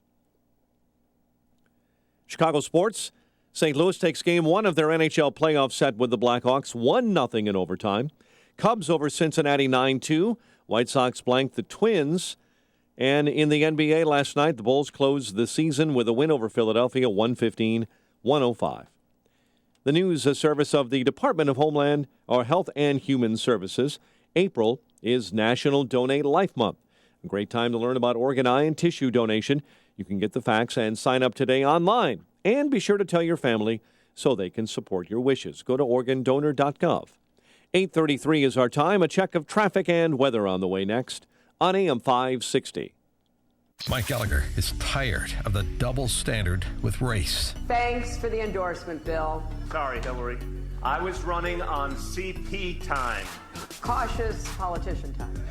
That was flat out racist. Hillary Clinton ought to be called out as a racist, and yet there's nothing but silence when liberal Democrats do something that is that offensive. The Mike Gallagher Show, weekdays at 9, right before Dennis Prager at 11 on AM 560. The Answer. This hourly segment is brought to you by Papa Nicholas Coffee. Papa Nicholas Coffee, roasted fresh daily in Batavia, Illinois. CertaPro painters are here for every stage of your life, from moving into a new home, creating the ideal nursery, to reinventing your living space. CertaPro painting experts create the perfect setting while you do life. They came to our home and brightened our walls and our moods so very quiet they wouldn't wake a baby. But the best part? They clean up after themselves so you don't have to do it. And now that spring is here, it is the perfect time to spruce up your home's exterior. Take a look at your home. Do you see chipping, peeling, fading? Well, leave it to CertaPro painting experts to refresh, renew, and protect your biggest investment, your home. Now is the time to call for your free estimate and schedule your exterior painting project. 1-800-GO-CERTA, 1-800-GOCERTA. That's CERTA with a C. Or visit CertaPro.com today. CertaPro.com. CertaPro Painters, we do painting, you do life. Each CertaPro Painters business is independently owned and operated. 8:35 in our Guardian Security Services Traffic Center. Here is Jim Talamonte. Thanks, Mike. On the inbound Edens, traffic is just a little heavy at the junction. 19 minutes. Lake Cook to Montrose. Outbound, it's 27. Kennedy has delays from Lawrence to the Hubbard Street Tunnel. 48 minutes. O'Hare to downtown. 35 from Montrose. 16 in the Express. Outbound, 35 minutes to Montrose. Still 50 to O'Hare. About Eisenhower, an hour and 12 minutes. Thorndale to downtown. 57 minutes from Manheim. Outbound, 48 to Thorndale. Stevenson, an hour and 2 minutes. 3:55 to Lakeshore Drive. Outbound, 47 minutes. Ryan is 35 minutes, 95th to downtown. Tri-State southbound, slow from Balmoral to Irving Park. Northbound from the Stevenson to 31st and from the Reagan Tollway to Grand Avenue. Adams Tollway, heavy Bartlett to 53. Reagan Tollway, 31 to 59 and 22nd to the Tri-State. Veterans Memorial, slow Boughton to Maple with a crash on the right shoulder. And Army Trail to 290. Traffic answers when you need them most. I'm Jim Talamonte, AM 560, The Answer. Chicago's Morning Answer continues next. Your official Chicagoland weather forecast from the aircomfort.com Weather Center. 80 years of quality mechanical solutions for your business. Sunny and pleasant today, high 60. Nice day ahead tomorrow, high of 66. Currently, 40 at O'Hare, and it is 42 along Chicago's lakefront. Next news coming up at 9. Chicago's Morning Answer with Dan and Amy continues next on AM 560, The Answer. This hourly segment is brought to you by Ed Lukasik Jr. of RE/MAX Professionals. Get more money for your home by listing with a real marketing expert. AM 560, The Answer. Dan and Amy, so finding out more information about the underlying charges against Denny Hastert, explaining the illegal bank withdrawals he made to pay someone who he wanted to keep quiet for past transgressions against that person. And that person's individual A. Right. Court filing by Hastert's attorneys that was made public yesterday, Amy. Yeah. Turns out that individual A was 14 years old, a student at the school, on the wrestling team, and apparently he had pulled his groin. And Denny Hastert... He pulled his groin. He pulled his groin while wrestling, like during practice, okay? And then... Then what happened? Well... Yeah. They went to a motel room, not a hotel room, a motel room near the high school, checked in for a few hours, and Denny Hastert put him on the bed and allegedly tried to rub out the groin pull. So yesterday during this court filing, and I kid you not, and this is true, this is their response. While undoubtedly many would consider this episode as described by individual A, consisting of a groin rub for a groin pull and a massage to be misconduct, we are not so certain that this incident qualifies as sexual misconduct, especially for a coach and trainer from 40 years ago, that he did it as a form of like massaging out and helping. Dan, he was helping his player. Preposterous things criminal defense attorneys say. I understand a vigorous defense is required. So, counselor, if that is the case, if this was a medicinal rub from a coach. I love the medicinal rub. Yep. Thank you. You have to tell me. Why'd you have to leave the school grounds to go to a motel room to do it? That's the thing. They don't answer that in the court filing that was made public for the first time yesterday. Also, Hastert, remember that recliner that he brought in to sit in, the big comfy chair in the locker room? Well, they also addressed that issue yesterday. I can't wait to hear this whopper. Okay. They decided, or Denny Hastert put the recliner chair in the wrestling locker room to monitor the showers to stop horseplay, quote unquote, horseplay that was going on in the shower. I mean, I really think reading more of this, and it's fascinating, court filing, that we have another Jerry Sandusky on our hands. I mean, 5 people that we know of so far. 1 died from AIDS, Stephen. And individual A is going to be at his trial April 27th. The sentencing. At the sentencing, excuse me. April 27th. The sister of Stephen is going to be there and possibly one of the 3 remaining victims. But I think that there are many more out there. And I encourage them to come forward. I mean, now is the time. But some of them embarrassed and they're shamed attached to people who are sexually abused. I understand that. But we have to put this man down.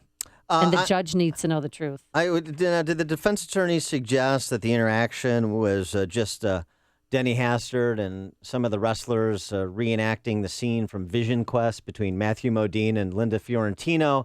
It was just that he used a 14-year-old boy in the role of Linda Fiorentino. Maybe that's what was happening. We're not sure. We're not certain.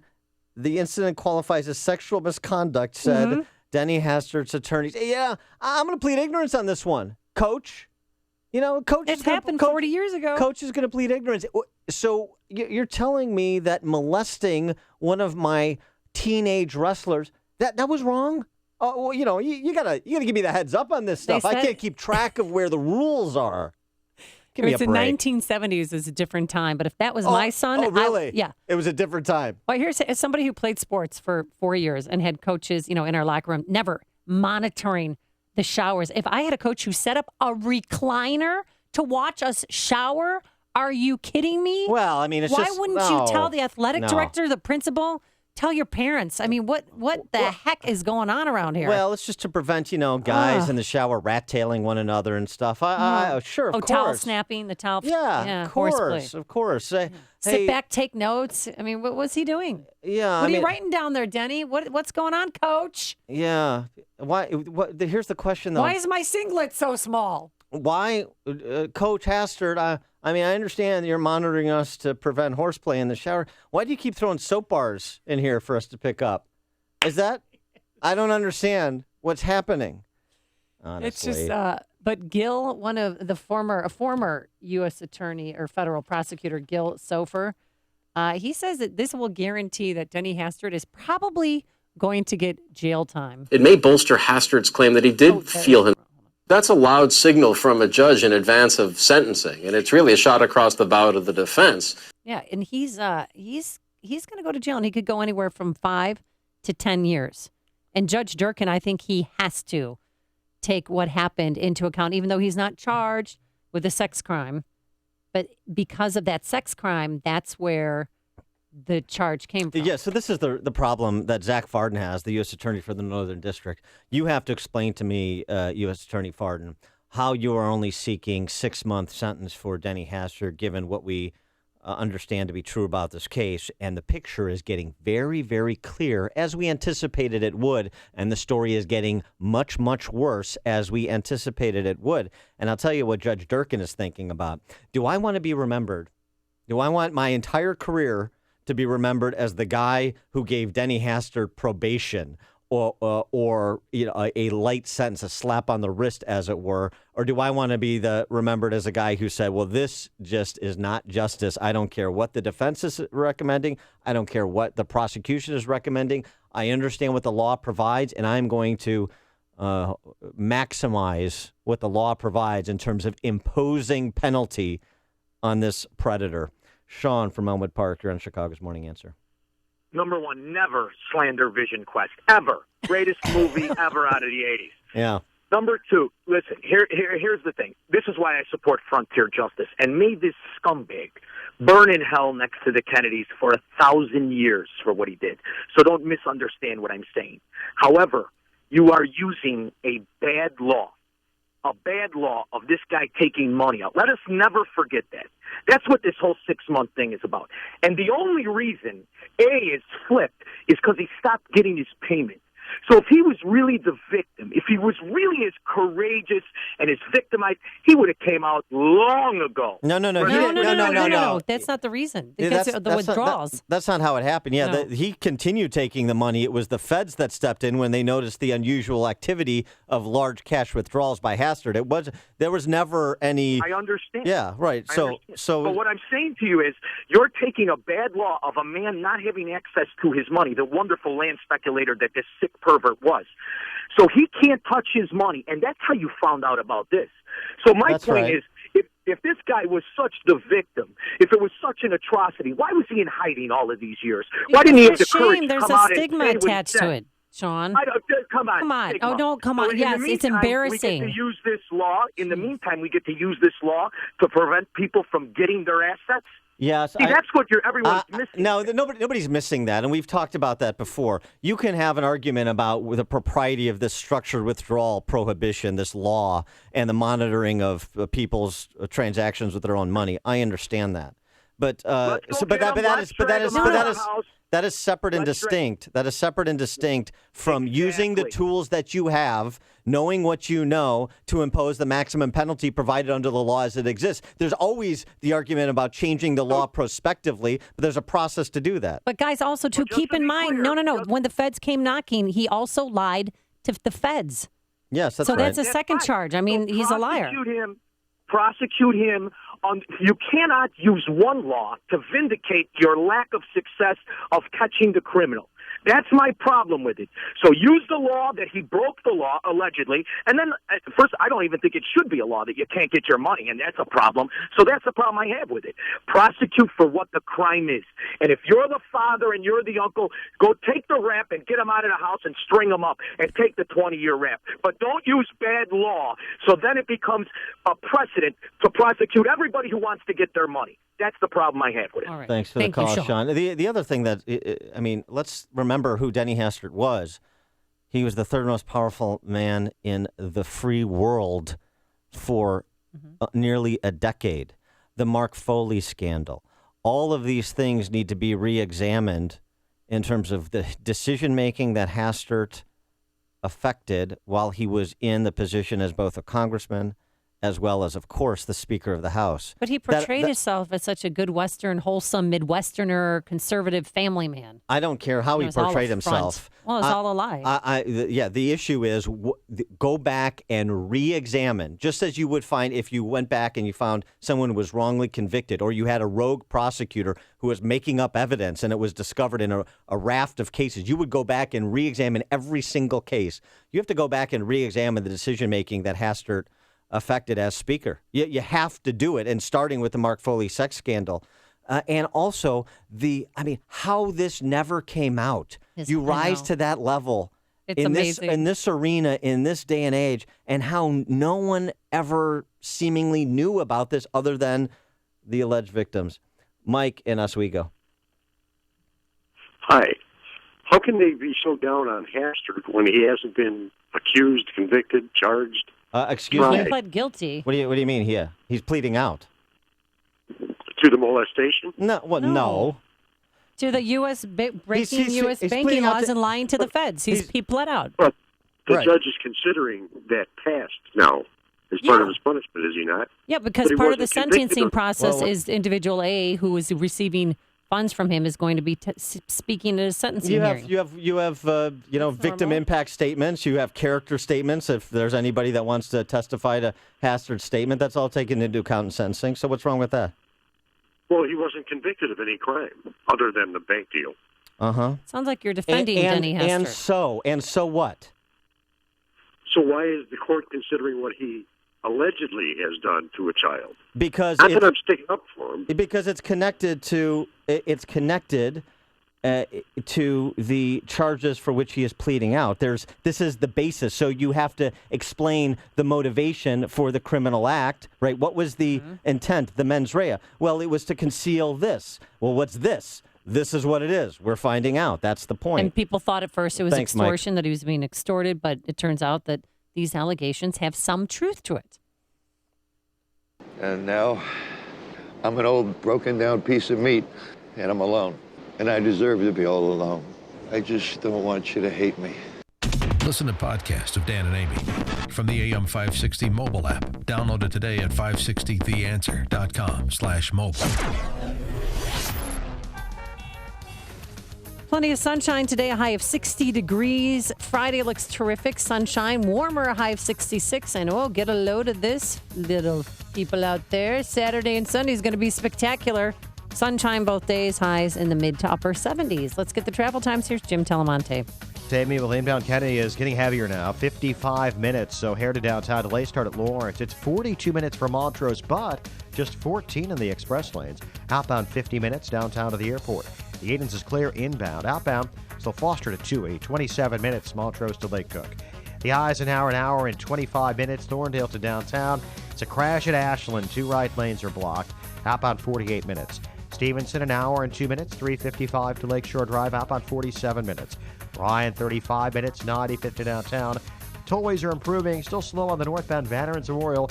Boughton to the Reagan Tollway and from the Army Trail Toll to 290. Jim Talamonte, the Guardian Security Services Traffic Center. Gentlemen, Dan Proft here. You may have seen the news story on NBC Nightly News recently about new medical research on the benefits of testosterone treatment. Low T Center and their national medical director were featured. You've been hearing me talk about the Low T Center a lot lately because when it comes to your health, you should go to a medical provider that you can trust and that specializes in testosterone. So I went to Low T Center and met with their medical staff. Their physicians exclusively diagnose and treat men with low T. If you're a man over 40 and have noticed a decline in energy, stamina, or libido, you may have low testosterone. Low T makes you feel tired and grumpy, can raise your cholesterol and cause weight gain. Low T Center's experienced medical staff will educate you on the benefits and risks of testosterone replacement. At Low T Center, their service is covered by most health insurance, and you'll know your results within 45 minutes. So call today, 630-409-4305. Tell them Dan Proft sent you that number, 630-409-4305, or go to lowtcenter.com. Place your orders for promotional items now for the year. Get ready for the big trade show. Provide shirts or jackets for all of your employees, students, or church members. Or giveaway items like coffee mugs, pens, or hats. Whatever it is, you can trust an American to take care of it. This is Sam Gilberto, president of American Embroidery and Screen Printing and American Marketing Products. We specialize in putting your logo on just about anything. Our focus is entirely on you, our customer. We want every customer experience to be outstanding. Here's an offer to help your budgets for the new year. 10% off and free artwork on embroidery and screen printing orders for all new customers. 10% off and free artwork on embroidery and screen printing orders for all new customers. We have the capability, capacity, and know-how to get your job done right and on time. Call 630-766-2825. 630-766-2825. Get more at trustinamerican.com. I'm Dan Proft with an Upstream idea brought to you by the Illinois Opportunity Project.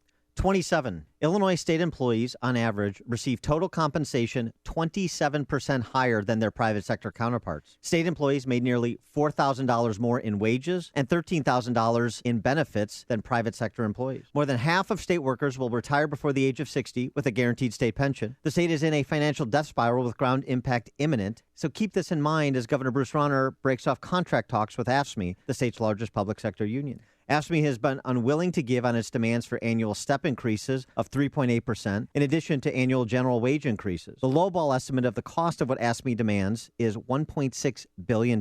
That's $1.6 billion more from Illinois families who already pay the highest property taxes in the nation. This is Governor Rauner's moment of truth. He ran for office saying he is not a politician. He said he is a businessman who will make the difficult decisions to turn around the state he loves. We're about to find out if that's true. For more Upstream ideas, visit upstream-ideas.com. I'm Dan Proft. Chicago's Morning Answer with Dan and Amy continues now. And make sure to stay tuned to catch me, Mike Gallagher, coming up at 9, only on AM 560, The Answer.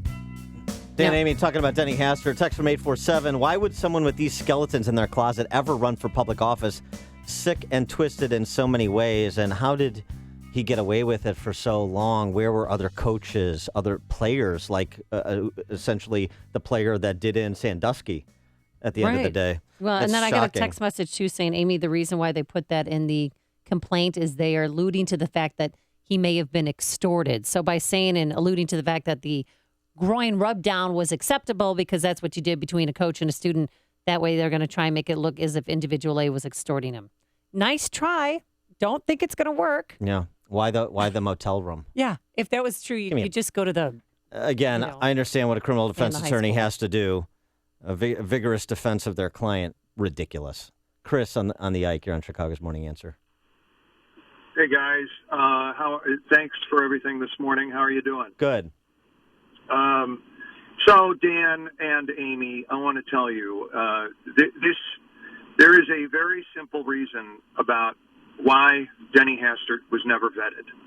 And the answer to that is simple. And there are three of them. Jan Carlson, who was the chairman of the Kane County Republican Party in 1985. And number two, Dallas Ingemanson, the chairman of the Kendall County Republican Party. And number three, Pate Phillip, chairman of the DuPage County Republican Party. And the key one was Dallas Ingemanson, who was not only Kendall County, but also 14th District Republican State Central Committeeman. What happened was the incumbent congressman there, a guy named John Grotberg, who was a good old boy, Amy, one of your Swedish buddies, and a longtime state senator, go along, get along, moderate, mushy, do whatever anybody wants kind of guy down in Springfield, had gotten the seat in Congress with terrible, terrible health problems. And unfortunately, those took him into Walter Reed, and he was incapacitated. And those three guys that I just mentioned, Jan Carlson, Dallas Ingemanson, and Pate Phillip, got Jean Grotberg, who is the nicest person in the entire world at the time, I'm not sure she's still with us, not to certify that John had lost mental capacity to serve in Congress until after the expiration of the primary requirement. Yeah, Chris, we got to run. But so the Hastert gets that appointment. But the question is, do those No. Hastert, he wins He wins a special election, right? He wins a special election. But the question is, are you suggesting any of those three knew about this? Honestly, I was working that race. None of us ever heard. I never heard a hint of this. But I will tell you, Mrs. Hastert never moved to Washington. She never moved to Washington. And Denny took a room down there with his AA. And now looking back, you begin to wonder. And you guys ask, where were the other players? Let me tell you, I've been in so many school board races in this region where there's a football coach who's been around 20 years, and he selects one cheerleader per year, and she is his special girl kind of thing. Yeah. And none of those cheerleaders ever want to talk about it because of what it's so awful what was done to them. Chris, we got to So go. there isn't really. We got to go. You gotta Thanks go. for the See ya. call. There's only one radio show in Chicago talking about today's biggest stories and telling you what they really mean. That show is this one, Chicago's Morning Answer on AM 560, The Answer. Have you ever thought you'd like to buy and sell houses but didn't know how or where to begin? Do you fear your job is in jeopardy, or is your business income reduction keeping you awake at night? We're in the best time in 25 years to make a fortune in real estate without using your money or credit.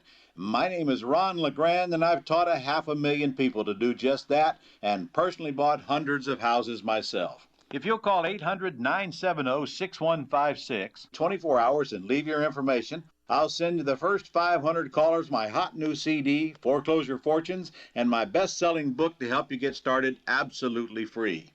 I'll show you how to build a six-figure income part-time with no previous experience and no license, even if you're a busy professional. Call 800-970-6156, 24 hours, and get my new book and CD free. That's 800-970-6156. Take your life back and make this your best year ever. Call 800-970-6156 now. Now that spring has arrived, it's likely you're looking forward to the warmer weather. But if you're a business owner, facilities manager, or maintenance engineer, you risk the same potential problem every year. A complete system failure. In fact, up to half of all commercial air conditioning units fail upon startup each season due to the lack of regular maintenance and repair. Let the professionals at Air Comfort make a comprehensive assessment of your mechanical system before there's a problem. A poorly operating air conditioning system results in uneven temperatures and humidity problems, leading to unhealthy mold and mildew growth. Don't compromise your business's overall air quality. Schedule today with Air Comfort. Call 708-345-1900 or visit aircomfort.com. Even if you're under contract with another provider, let Air Comfort provide your second opinion. After all, there's a reason why hundreds of businesses have trusted Air Comfort with their mechanical maintenance for more than 80 years. That's Air Comfort, a tradition of excellence since 1935. Thanks so much for making us part of your morning. David Stripling, an excellent technical director, and Cesar Perez, our executive producer. Shake and bake. We will see you back here tomorrow morning at 5 a.m. But first, into the newsroom we go. Here, once again, is Mike Scott. Amy and Dan, we are watching a developing story in southern Japan this morning where a powerful earthquake has struck. There are reports of buildings collapsing this morning in that prefecture after a 6.4 earthquake struck. No danger of tsunami right now. It is around 11 o'clock at night in Japan. We'll keep our eyes on that story. And a big shakeup in the NFL as the Tennessee Titans agree to trade the number 1 overall pick to the Rams. That's making waves this morning. Task Force recommends major changes to the Chicago Police Department. Fox News Radio, I'm Dave Anthony. Nearly 30,000 New Yorkers felt the burn last night at a huge rally. I don't think that there is any doubt but that our campaign today has the momentum. But Bernie Sanders is playing catch-up in Hillary Clinton's adopted home state. She has a double-digit lead in the polls. The two Democrats debate tonight. Donald Trump has a bigger New York lead among Republicans. There's great spirit. There's great movement. This is a movement like they haven't seen. Outside his rally in Pittsburgh, though, last night it got ugly. A big crowd of anti-Trump protesters got into shouting matches with supporters. There was pepper spray and arrests. Trump's campaign manager got into it with a reporter last month is getting a break. Fox's Tanya J. Powers explains live. Well, Dave, although the formal announcement from the Palm Beach County State Attorney isn't until this afternoon, the Trump campaign's social media director posted on Facebook that Corey Lewandowski will not be prosecuted. He was facing a charge of misdemeanor battery over allegations he grabbed reporter Michelle Fields' arm as she asked Donald Trump a question after a press event in Jupiter, Florida last month. Fields tells Fox's Megyn Kelly she will pursue a civil suit for defamation. Dave. Tanya, a Texas deputy constable is out of surgery after he was ambushed late last night, shot from behind as he stood by a patrol car. A man across the street just starts shooting. His partner sees him go down. She gets out of the car and returns fire before calling for help. At this time, no arrests have been made, but there is someone investigators are talking to. That's Rob Wu with Fox 26 TV in Houston. He says Alden Clopton was shot 6 times. One of the bullets was lodged near his heart, but he is expected to survive.